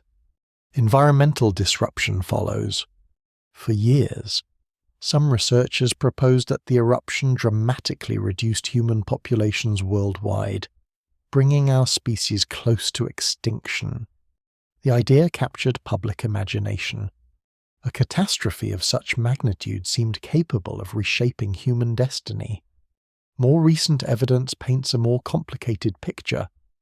While the eruption was undoubtedly enormous, its exact impact on human populations remains debated. Archaeological evidence from parts of Africa and Asia suggests that some communities continue surviving through this period. Scholars still debate the severity and geographic extent of the consequences. The evidence remains incomplete. What the discussion illustrates, however, is how vulnerable ancient populations could be to environmental disruption. Unlike modern societies with global networks and stored resources, prehistoric communities depend directly on local ecosystems. A severe environmental shock can have immediate consequences. The same vulnerability appears repeatedly in the story of humanity. Droughts alter migration routes. Changing rainfall affects food availability. Cold periods reshape habitats. Rising competition places pressure on resources. Survival often requires movement, innovation, and cooperation. One of the most remarkable aspects of human history is not that crises occur, it is that people repeatedly survive them. Generation after generation finds ways to endure. Sometimes adaptation involves technology. Sometimes social networks provide support. Sometimes mobility allows escape from deteriorating environments. Often multiple factors work together. No single explanation fully accounts for human resilience. The answer seems to lie in a combination of flexibility, learning, and cooperation. Social connections become especially important during difficult periods. A lone individual is vulnerable. A connected network of groups possesses more options. Knowledge can be shared. Resources can be exchanged. Potential mates can be found beyond immediate communities. These interactions help maintain both cultural and genetic diversity. As human populations grow increasingly interconnected, their chances of survival improve. Culture itself becomes a protective system. Knowledge accumulated across generations reduces risk. Techniques for finding water, preparing food, making tools, and navigating landscapes become valuable forms of inheritance. A child born into a human community receives far more than genes. They inherit experience. This inheritance may be one of the key reasons humanity survives challenges that eliminate many other species. Meanwhile, the wider world remains unpredictable. Large mammals continue dominating many ecosystems. Glaciers advance and retreat. Volcanoes erupt. Coastlines shift. The Earth offers no guarantees. Extinction remains a real possibility.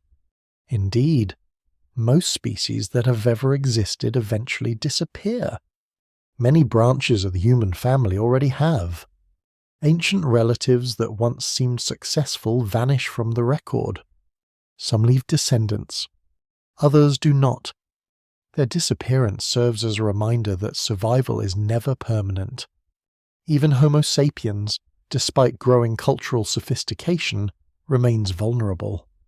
At various moments, the future of the species may depend on relatively small populations scattered across different regions. A few successful generations can make the difference between continuation and extinction. The modern world often obscures this fragility. Billions of people now inhabit the planet. Human influence reaches nearly every ecosystem. The species appears dominant, yet dominance is a recent condition. For most of our history, survival hangs by a thread. The fact that thread never breaks is one of the most extraordinary outcomes in natural history. And while our ancestors are enduring these challenges, another development is unfolding that will shape the future of humanity in unexpected ways. The world still contains multiple human species. They do not live entirely separate lives. Soon, paths that have been diverging for hundreds of thousands of years will cross again. When they do, the encounter will leave traces still visible inside our bodies today. For hundreds of thousands of years, different branches of humanity evolve along separate paths. Some populations remain in Africa, others occupy Europe. Still others spread across parts of Asia, mountains, Deserts, glaciers, forests, and vast distances often separate them. Generations pass, adaptations accumulate, physical differences become more pronounced. Yet separation is never absolute. The world is large, but it is not infinite. Eventually, human journeys intersect. Few discoveries have transformed our understanding of prehistory more dramatically than the realization that modern humans are not entirely alone in their ancestry. Hidden within the DNA of billions of living people are traces of encounters that occurred tens of thousands of years ago, when different human species shared the Earth. The evidence for these encounters remained invisible for most of scientific history. Fossils suggested that multiple human species existed, but many researchers assumed they replaced one another without significant interaction. The idea seems straightforward. One species disappears, another takes its place. Reality turns out to be far more complicated. The revolution begins with ancient DNA. Extracting genetic material from prehistoric remains is extraordinarily difficult. DNA degrades over time. Heat, moisture, and environmental conditions accelerate its destruction. For decades, the possibility of recovering meaningful genetic information from ancient humans seemed remote. Then technology improves. Scientists begin retrieving fragments of DNA from Neanderthal remains. The results are astonishing. Modern humans outside Africa possess small percentages of Neanderthal ancestry. The implication is unavoidable. At some point in the past, modern humans and Neanderthals meet. And they do more than meet. They have children together. The discovery fundamentally changes the narrative of human evolution. Neanderthals are not simply replaced. Their legacy survives within us. The percentages vary among populations, but many people today carry roughly 1 to 2% Neanderthal DNA. That may sound insignificant, yet across billions of individuals it represents an enormous genetic inheritance. Certain traits related to immunity, metabolism, and other biological functions may be influenced by these ancient contributions. The effects are complex and continue to be studied. What matters most is the broader realization. The boundaries between human species are more permeable than once believed. Human evolution is not a series of isolated lines. It is a network of interactions. The story becomes even more surprising with the discovery of Denisovans. Unlike Neanderthals, Denisovans leave behind very few fossils. For a long time, nobody knows they exist. Then genetic evidence reveals an entirely different human lineage. Even more remarkably, traces of Denisovan ancestry survive in many living populations, especially among people in parts of Oceania and Asia. Some communities carry substantial Denisovan genetic contributions. Again, the conclusion is clear. Ancient populations meet. They interact.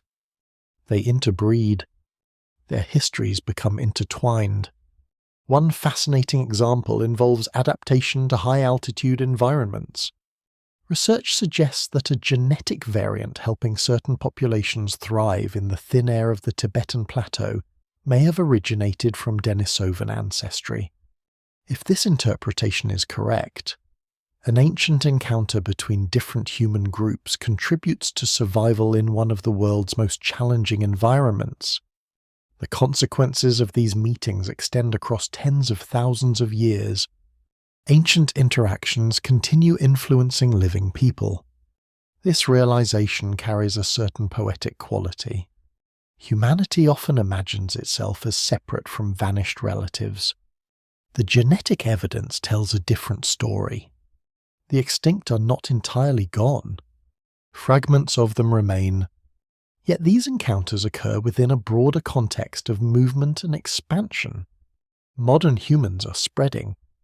Beginning in Africa, Homo sapiens gradually moves into territories already occupied by other human species. The process unfolds over many thousands of years.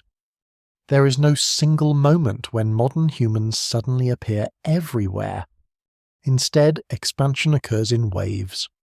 Groups migrate. Populations grow. Territories shift. Different human species increasingly share overlapping landscapes. The nature of their relationships remains one of prehistory's great mysteries. Were encounters peaceful? Were they hostile? Did cooperation occur? Did competition dominate? The evidence remains incomplete. No written accounts survive. No eyewitness testimony exists. Archaeologists must reconstruct events from scattered clues. What survives in the record suggests a range of possibilities. Some interactions likely involve conflict. Competition for resources is a common feature of life. Other encounters may involve exchange, cooperation, or integration. Interbreeding itself implies at least some level of social contact. Human behavior, then as now, is unlikely to fit a single pattern. Different communities probably respond differently depending on circumstances. Meanwhile, environmental pressures continue shaping events. Climate fluctuations alter habitats. Animal populations move. Resource availability changes. Human groups adapt accordingly. The meeting of species occurs within this dynamic world rather than against a static backdrop. One particularly intriguing question concerns why other human species eventually disappear. Neanderthals vanish roughly 40,000 years ago. Denisovans disappear as distinct populations. Other human lineages fade from the record. Modern humans remain. Why? The answer's not entirely clear. Numerous explanations have been proposed. Population size may play a role. Larger, more connected social networks could provide advantages. Technological differences may contribute. Flexibility in resource use might matter. Climate change likely influences outcomes. Interbreeding absorbs some populations into others. Perhaps multiple factors act simultaneously. No single explanation fully accounts for the evidence. The disappearance of other human species remains one of the great unresolved questions of prehistory. What is clear is that extinction does not necessarily imply inferiority. Neanderthals survived for hundreds of thousands of years. Their endurance alone demonstrates remarkable success. Circumstances change. Environments shift. Small differences accumulate. Eventually, outcomes diverge. Such processes occur repeatedly throughout evolutionary history. By approximately 40,000 years ago, Homo sapiens becomes the only surviving human species. For the first time in a very long time, humanity stands alone. The transition is so complete that future generations eventually forget it ever happened.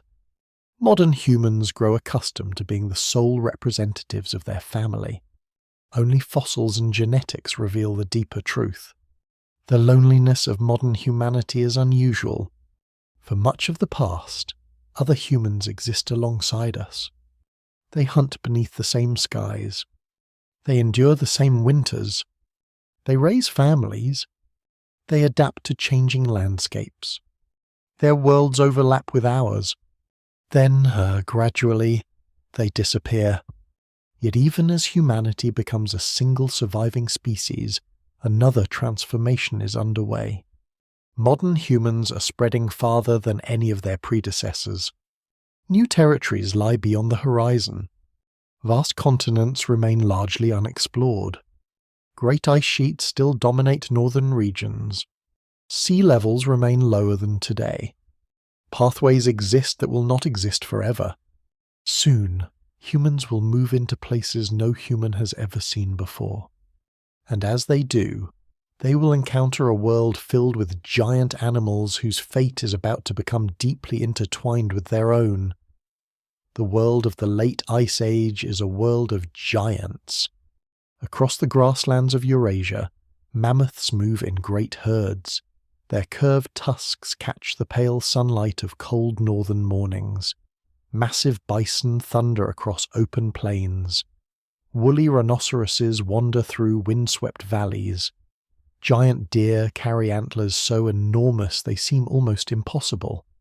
In Australia, oversized marsupials inhabit landscapes unlike anything found today.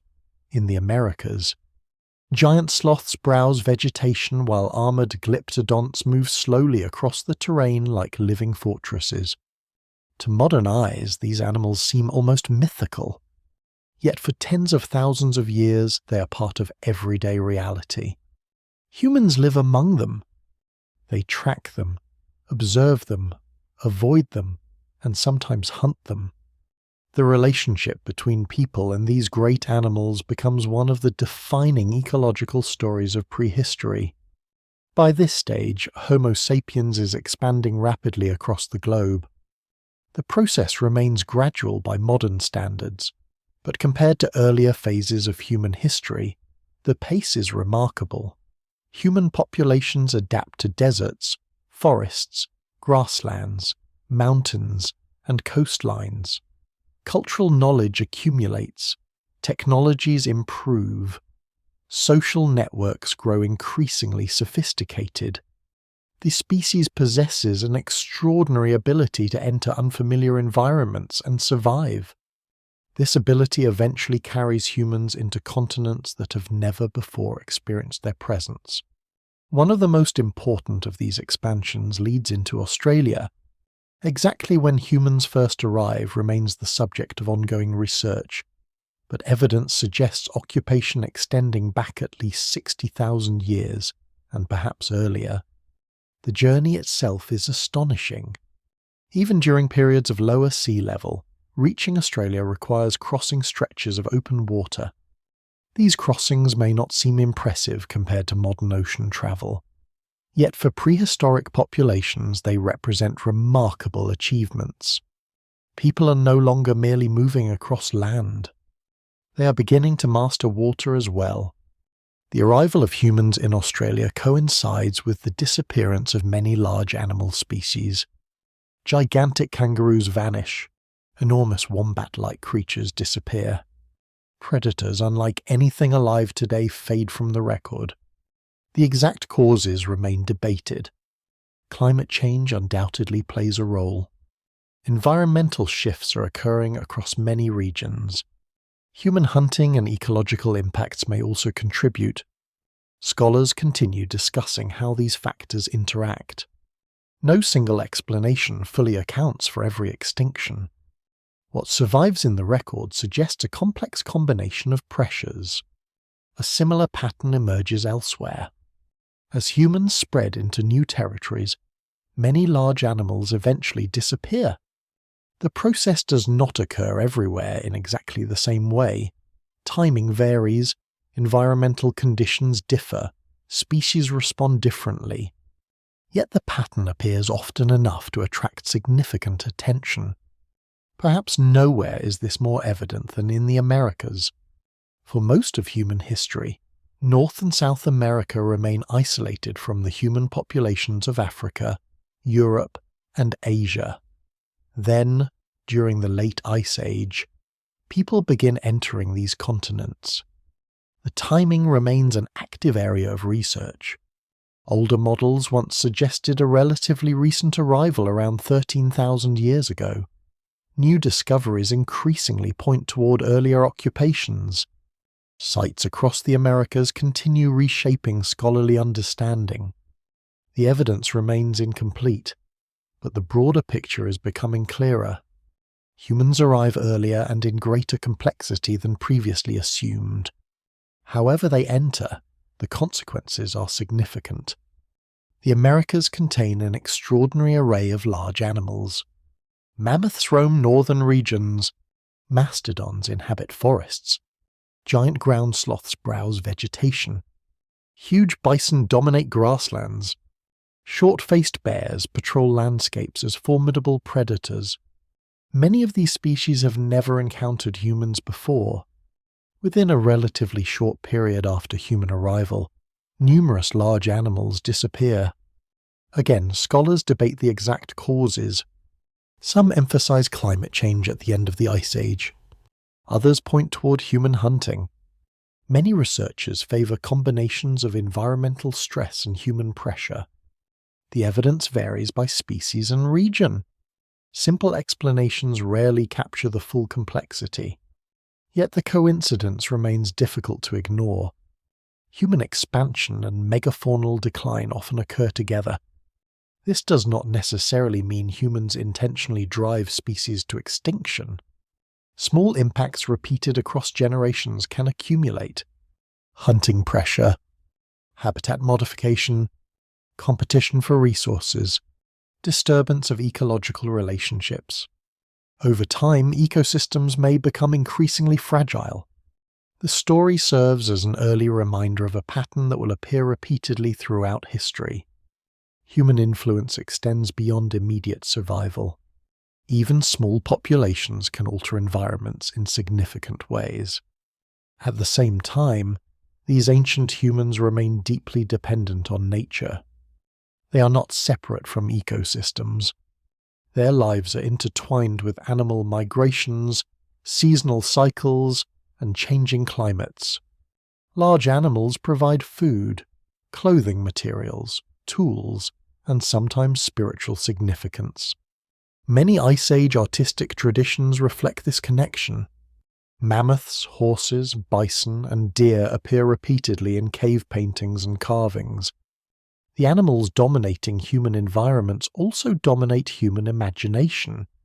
One particularly striking example comes from mammoth ivory.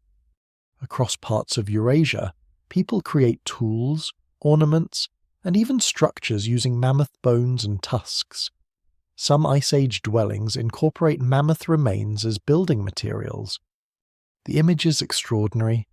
Families living within shelters constructed partly from the bones of giant animals that have shared their world for countless generations. These relationships reveal both dependence and ingenuity. Humans are increasingly capable of transforming available resources into solutions for survival. Meanwhile, the climate itself is approaching another major turning point. For thousands of years, vast ice sheets continue shaping the planet. Sea levels remain low. Land bridges connect regions now separated by water. Entire coastlines lie far beyond their modern positions. Then, slowly at first, the pattern begins to shift. Temperatures rise. Glaciers retreat. The Ice Age starts loosening its grip. The transition is not smooth. Cold reversals interrupt warming trends. Environmental conditions fluctuate. Ecosystems struggle to adjust. Many animal populations face mounting pressures. Human communities must adapt once again. The world entering this period is dramatically different from the one that existed at the height of glaciation. Forests expand into former grasslands. Coastlines begin changing. Rivers alter their courses. Habitats move northward or upward in elevation. For some species, adaptation proves possible. For others, it does not. By the end of these transformations, many of the giants that once defined Ice Age landscapes are gone. The mammoths disappear. The giant sloths vanish. Numerous other megafaunal species become extinct. The reasons vary. The debates continue. The losses are undeniable. Humanity emerges from the Ice Age into a world increasingly shaped by its own presence. The Age of Giants is ending. A new age is beginning. The retreating glaciers will reveal fresh landscapes, open new migration routes, and transform coastlines across the globe. Entire regions hidden beneath ice for thousands of years will become available for settlement. At the same time, rising seas will erase vast stretches of ancient land forever. Some of humanity's oldest coastal worlds are about to disappear beneath the waves. The change begins almost imperceptibly. A glacier retreats a few meters. A valley remains snow-free slightly longer than before. Plants spread into newly available ground. Animals follow. Rivers fed by melting ice carry increasing volumes of water toward distant oceans. No one living through the process can fully grasp its scale. Yet the world is entering one of the greatest environmental transformations in human history. The last ice age is ending. For hundreds of thousands of years, glacial cycles dominate the rhythm of the planet. Ice sheets expand and contract. Sea levels rise and fall. Entire ecosystems appear and disappear. Human evolution unfolds against this shifting backdrop. Now the balance is changing once again. Around 20,000 years ago, massive ice sheets still cover enormous portions of the northern hemisphere. By 10,000 years ago, much of that ice has vanished. The transition reshapes the Earth. Perhaps the most dramatic consequence involves water. As glaciers melt, vast quantities of fresh water return to the oceans. Sea levels rise. Coastlines move inland. Low-lying regions disappear beneath expanding seas. The geography familiar to Ice Age humans begins to vanish. This reality is easy to overlook because modern maps feel permanent. In truth, many landscapes occupied by prehistoric humans now lie underwater. Entire coastal plains once supported animals, vegetation, and human communities. Today they rest beneath oceans.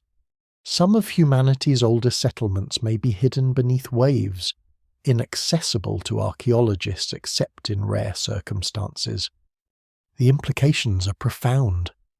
The archaeological record is incomplete not only because time destroys evidence, but because rising seas physically remove enormous portions of ancient landscapes from view.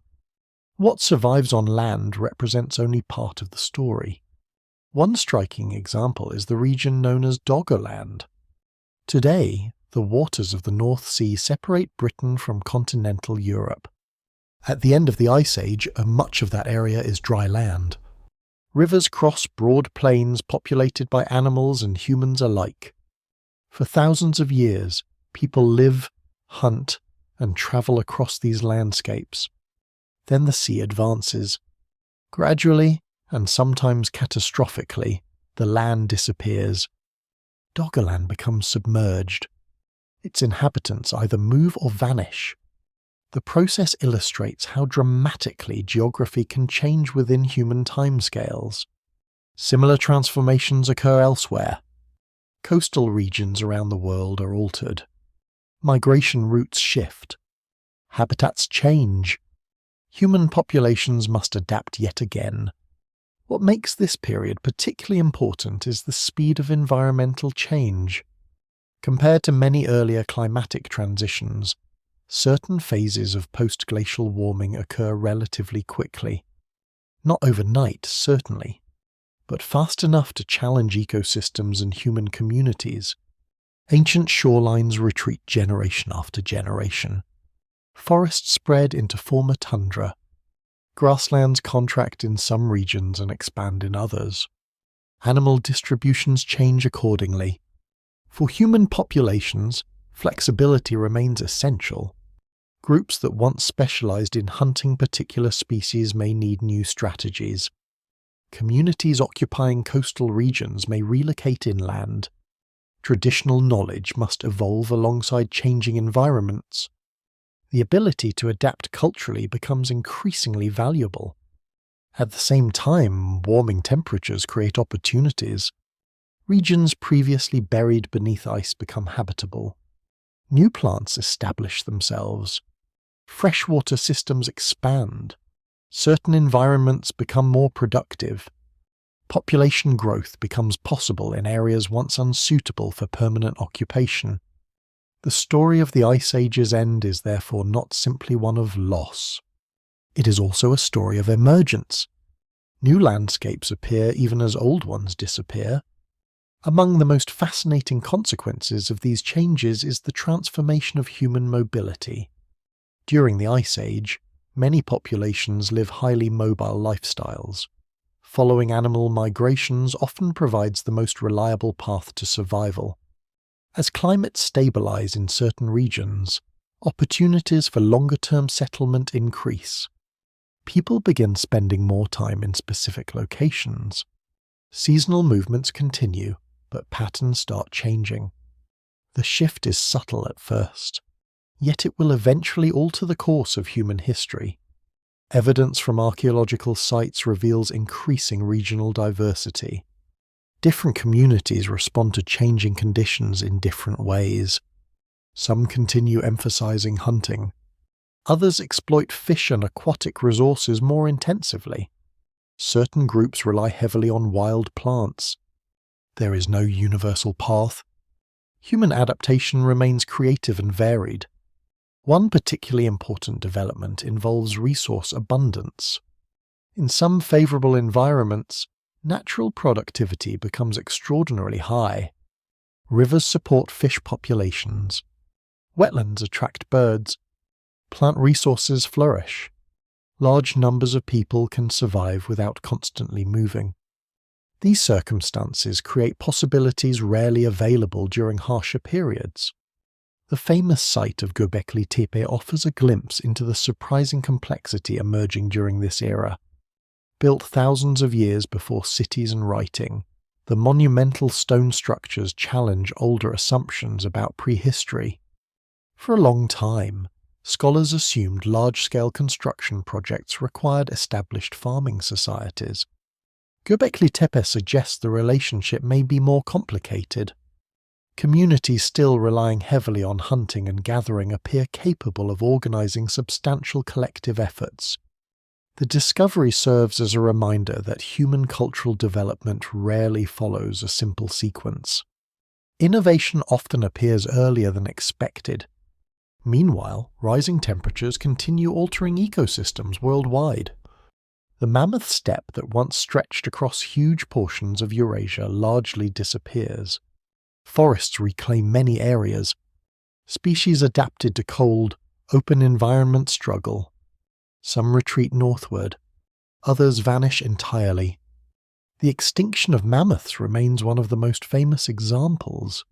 Small populations survive in isolated locations for thousands of years after mainland populations disappear, but eventually they too vanish.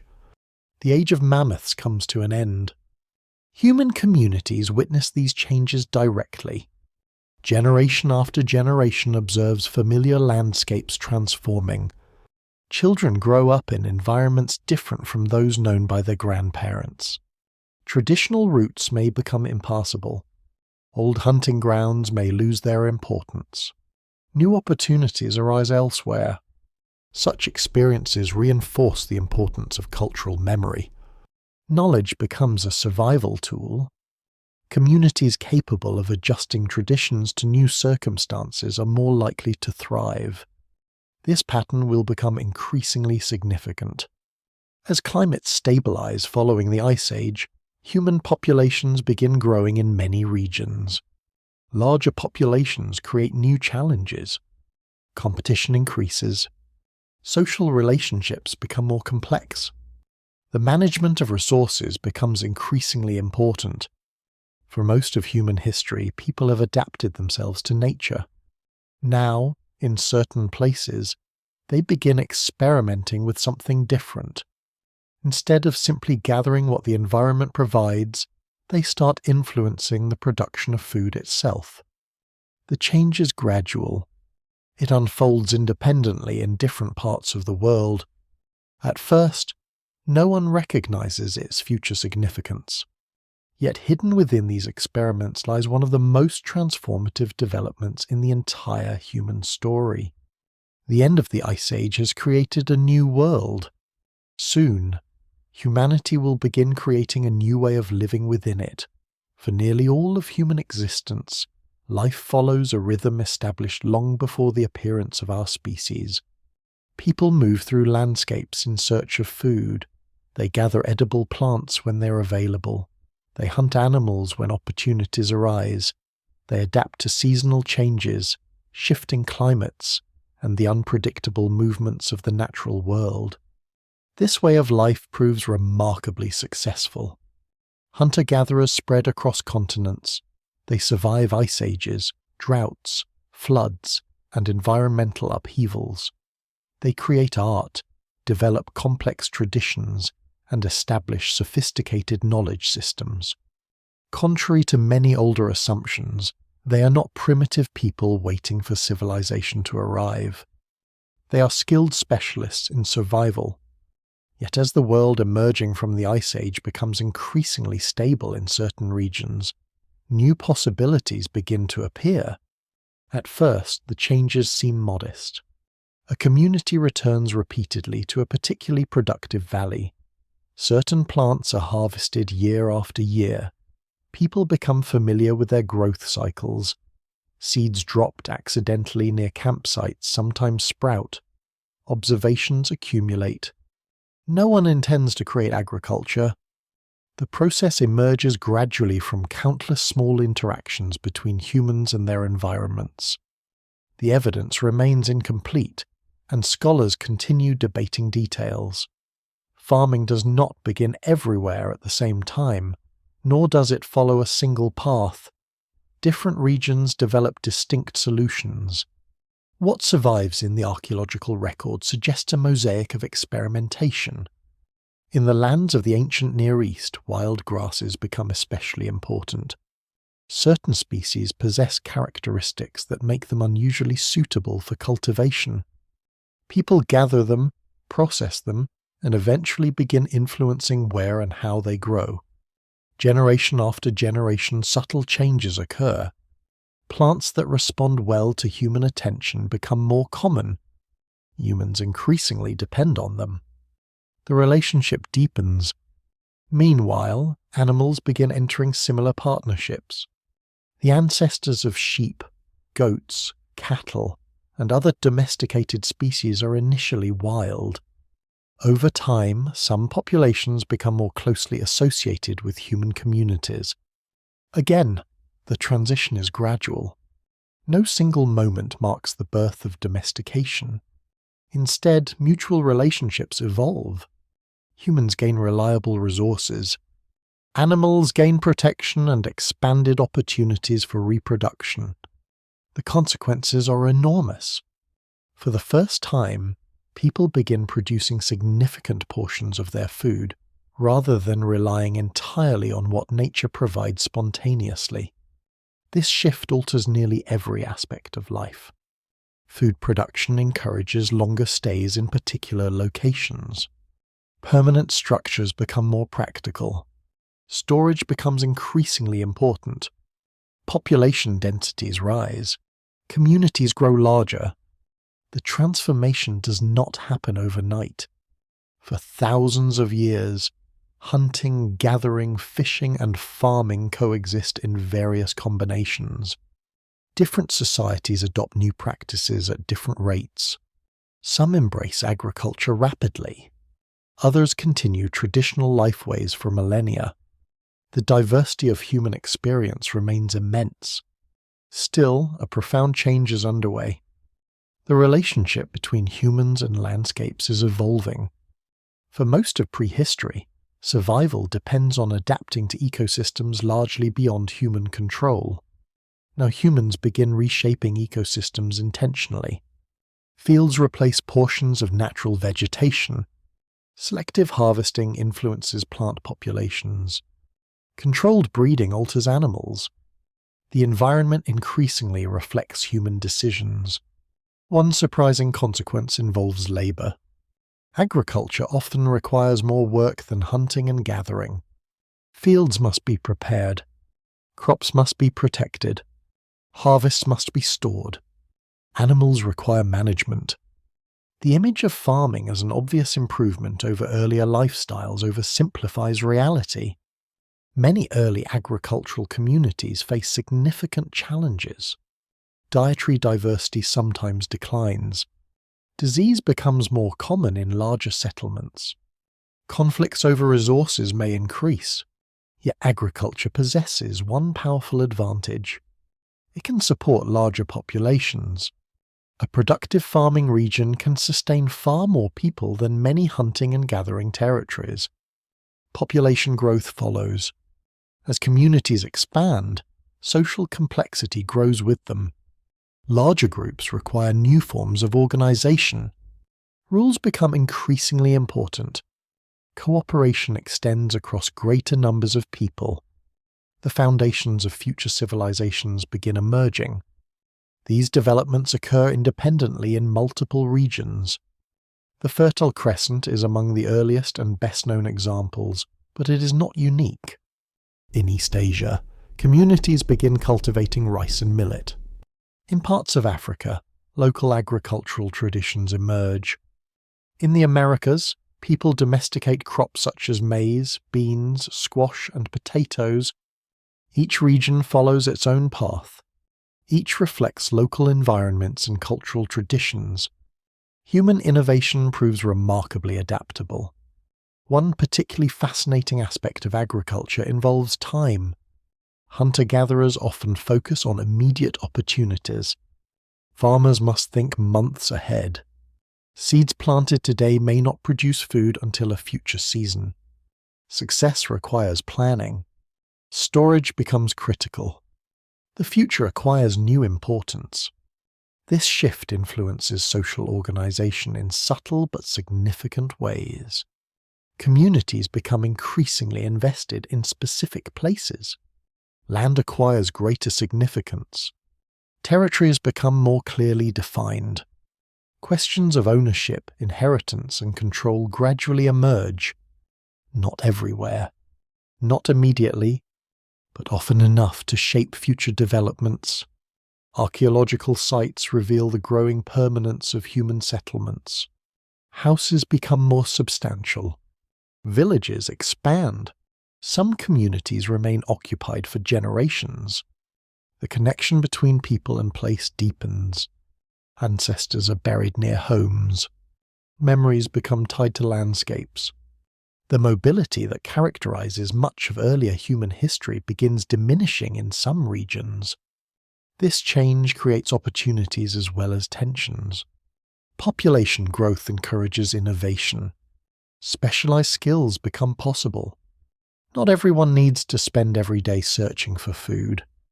Some individuals devote greater attention to tool-making, construction, ritual activities, or other pursuits. Cultural complexity accelerates. The world is becoming increasingly interconnected. Trade networks expand. Materials travel surprising distances. Ideas spread between communities. Knowledge accumulates.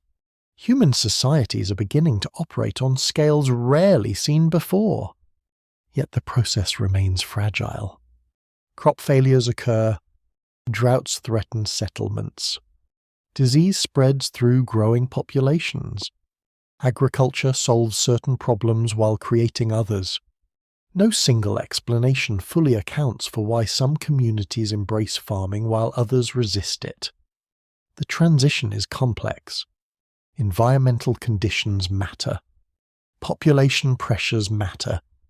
Cultural traditions matter. Historical accidents matter. The evidence reveals many paths rather than one. Still, the broader trajectory is unmistakable. Humanity is entering a new phase. For 2 million years, the story of our species has largely been one of adaptation to natural forces.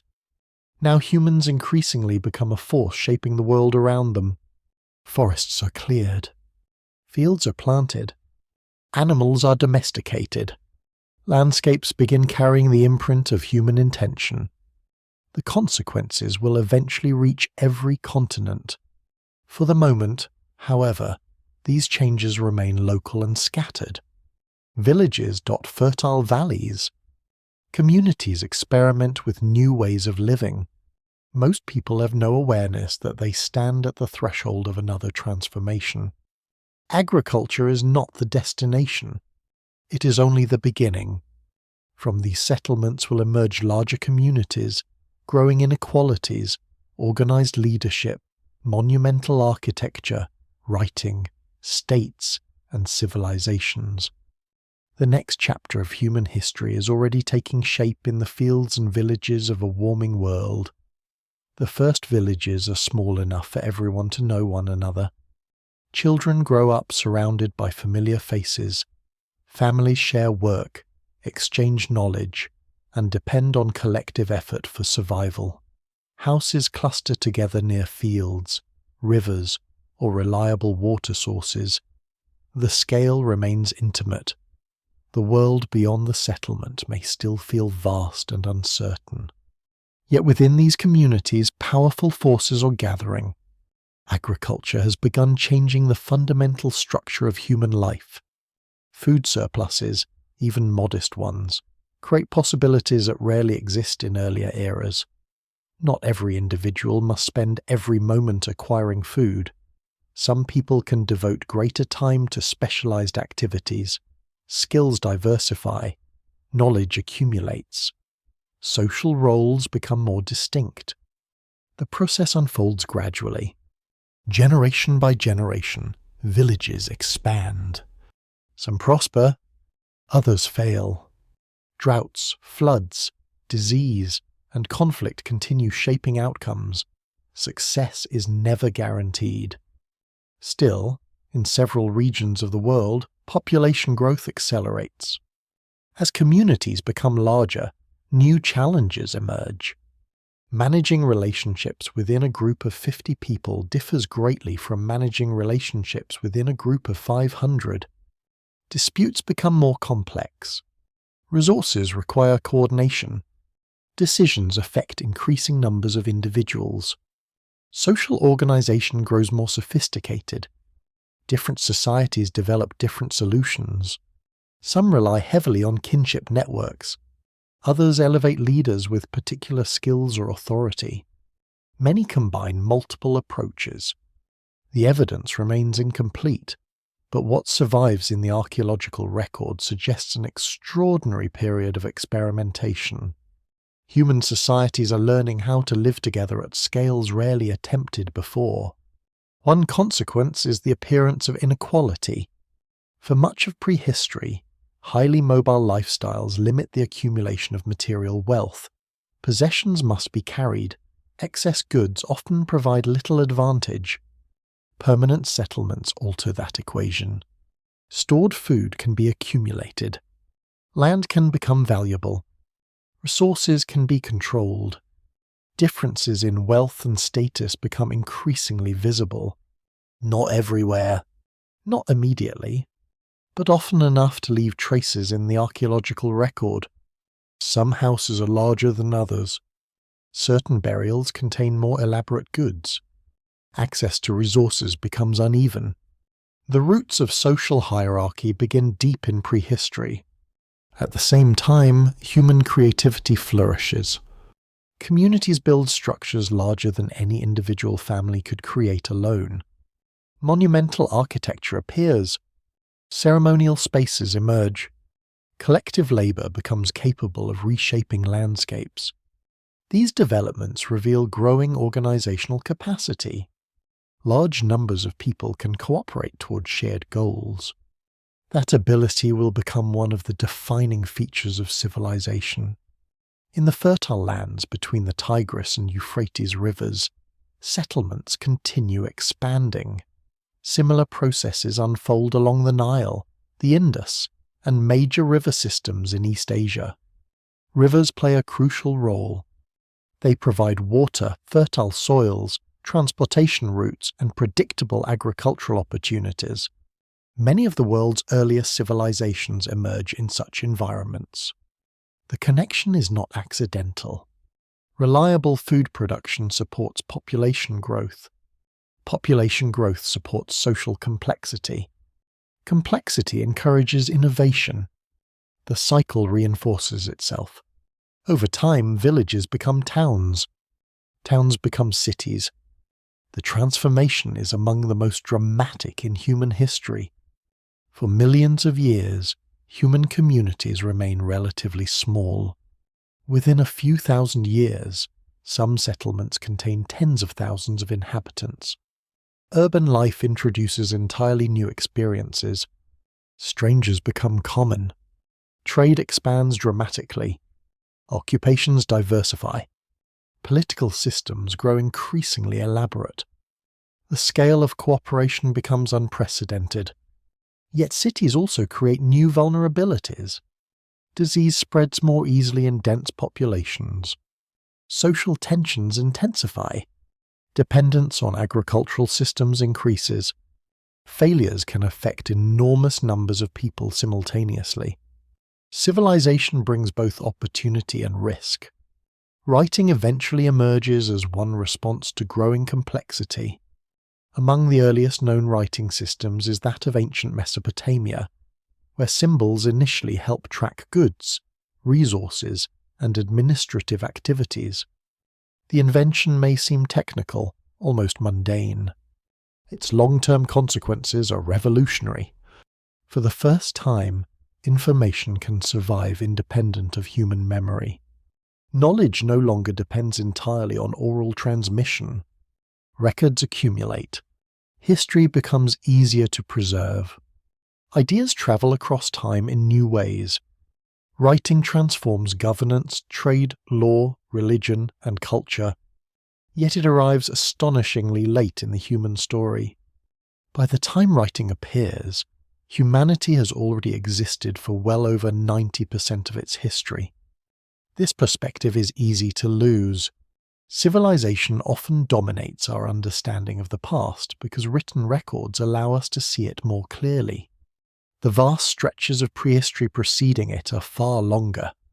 The farmers, hunters, gatherers, artists, toolmakers, and explorers who came before cities occupy the overwhelming majority of human existence. Civilization is not the beginning of the story. It is a recent chapter. As states emerge, human influence on the environment expands dramatically. Forests are cleared. Irrigation systems alter rivers. Agricultural landscapes spread. Population growth accelerates. The relationship between humanity and nature enters a new phase. People are no longer simply adapting to ecosystems. Increasingly, ecosystems are adapting to people. The consequences will become visible across the centuries. Some societies flourish for long periods. Others collapse. Environmental pressures, political conflicts, economic changes, and external threats continually reshape civilizations. The pattern echoes earlier phases of human history. Success remains temporary. Adaptation remains essential. No society escapes change forever. Yet despite these cycles of growth and decline, something unprecedented has occurred. A species that once consisted of small groups moving through African grasslands now inhabits vast settlements. Humans build monuments, develop writing, create laws, establish trade networks spanning continents. The transformation is extraordinary, and still, beneath the complexity of civilization, the deeper evolutionary story continues. The instincts shaped by ancient environments remain. The bodies forged through millions of years of adaptation remain. The genetic inheritance of countless ancestors remains. Modern humanity carries its past everywhere it goes. The rise of civilization does not erase those origins. It rests upon them. As cities grow and cultures spread, the ancient journey stretching back 2 million years remains present in every human life. The final step is to understand how much of that distant past still lives within us today. A person sitting quietly in a modern city may feel very distant from the world of early human evolution. Outside the window are roads, buildings, electric lights, and technologies that would seem indistinguishable from magic to our distant ancestors.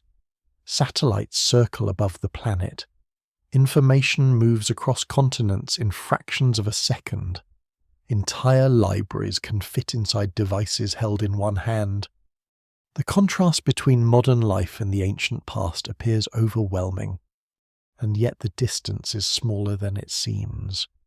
Beneath every layer of civilization, humanity still carries the legacy of 2 million years of evolution. The ancient journey never truly ended. It lives on within bodies, minds, behaviors, and even the landscapes that surround us. Every human being inherits a biological history shaped by countless generations of survival. The ability to walk upright, the structure of the hand, the organization of the brain, the capacity for language, cooperation, and learning, none of these appear suddenly. Each emerges through an immense process stretching back through time.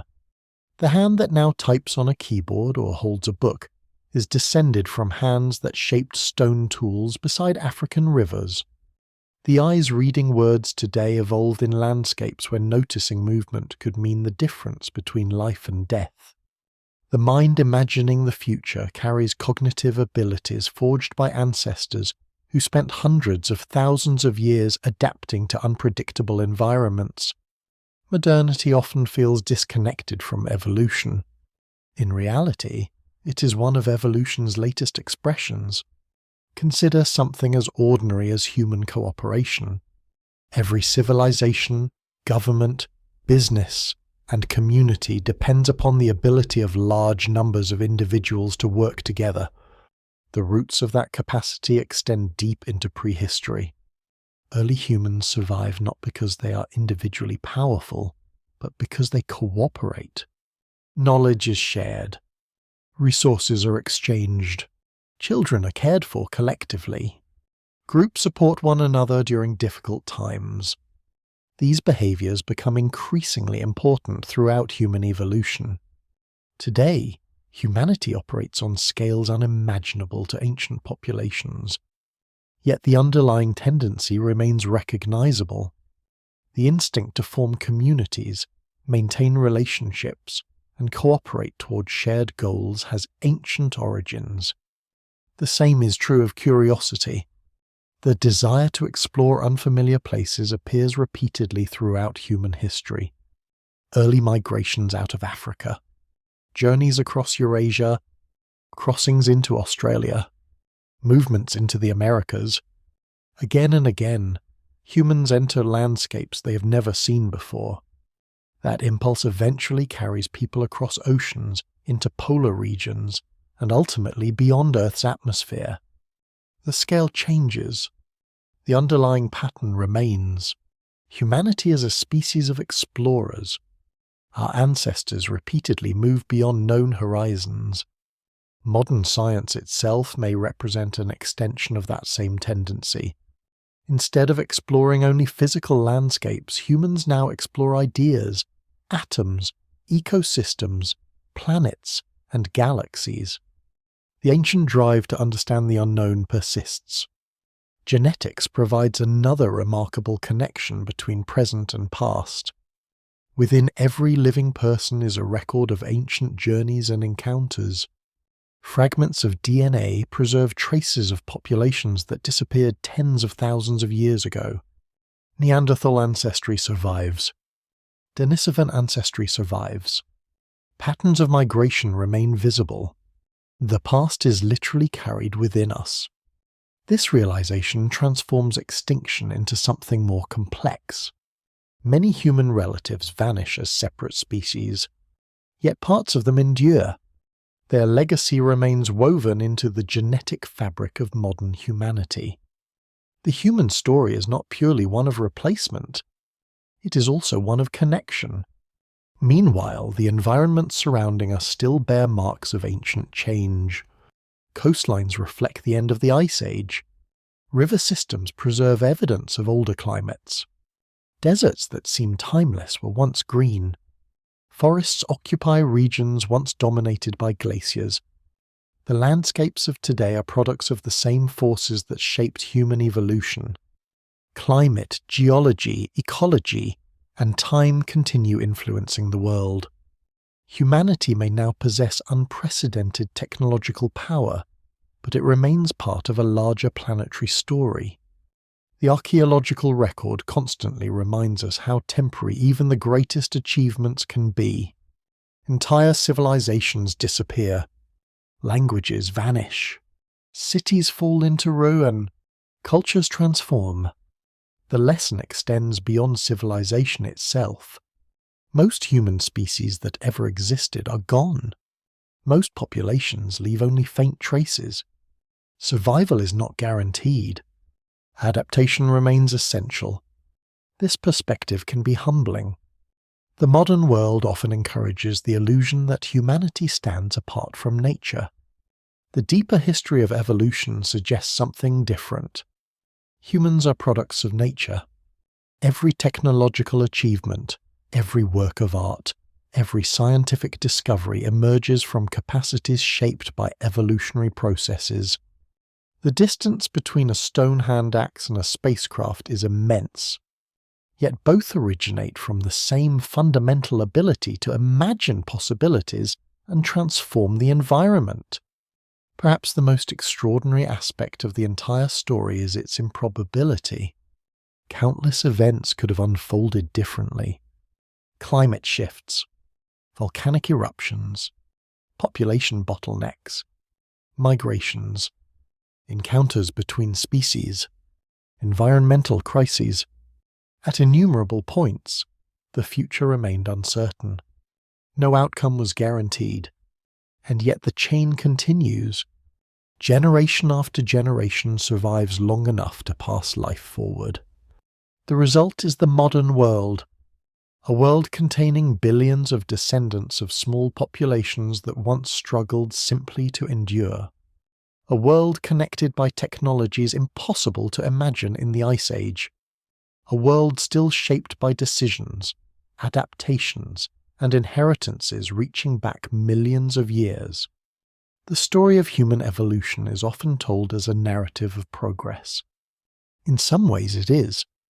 Knowledge accumulates, capabilities expand, possibilities multiply. Yet it is also a story of fragility, a reminder that survival depends on flexibility, cooperation, and the ability to adapt to change. The same qualities that help early humans navigate ancient Africa remain relevant today. The landscapes have changed. The challenges have changed. The principles have not. 2 million years of evolution continue living within every human being. The journey that begins with small groups moving through African grasslands has not truly ended. It is still unfolding. And we are part of it. The wind moves quietly across a landscape that has changed countless times. Long before cities rise, before farms spread across valleys, before monuments, kingdoms, or written words, small groups of humans walk beneath unfamiliar skies. They leave footprints in mud that soon vanish. They follow rivers that will one day change course. They cross plains where glaciers will later advance, and coastlines that will eventually disappear beneath the sea. Most of their names are lost forever. Most of their stories survive only in fragments. A stone tool, a bone, a trace of pigment on a cave wall, a strand of DNA carried silently into the present. And yet those fragments are enough to reveal something remarkable. Human history is far older or stranger and more intricate than it first appears. The world we know today rests upon foundations laid over immense stretches of time. Every language, every culture, every nation, and every individual emerges from a chain of survival extending back through millions of years. The ancient landscapes are gone. The mammoths are gone. The Neanderthals and Denisovans are gone. Entire worlds have vanished. But their echoes remain. They linger in our bodies, in our instincts, in our curiosity, and in the enduring human desire to understand where we came from. As night settles across the earth, it is possible to imagine those distant ancestors sitting beside a fire, watching sparks drift upward into darkness. Beyond the glow lies uncertainty. Beyond the horizon lies a future they cannot see. They do not know that their descendants will cross oceans, build cities, study stars, and uncover the story of their own origins. They know only the present moment, the warmth of the fire, the companionship of others, the promise of another dawn. Perhaps that is why their story continues to resonate. Across 2 million years of change, one truth remains surprisingly constant. Human life is brief. The world is vast, and each generation inherits a journey already far older than itself. The fire burns low, the stars turn slowly overhead, the ancient landscape fades into darkness, and the long story of humanity continues, carried forward by those who remember, those who wonder, and those who look toward horizons not yet explored.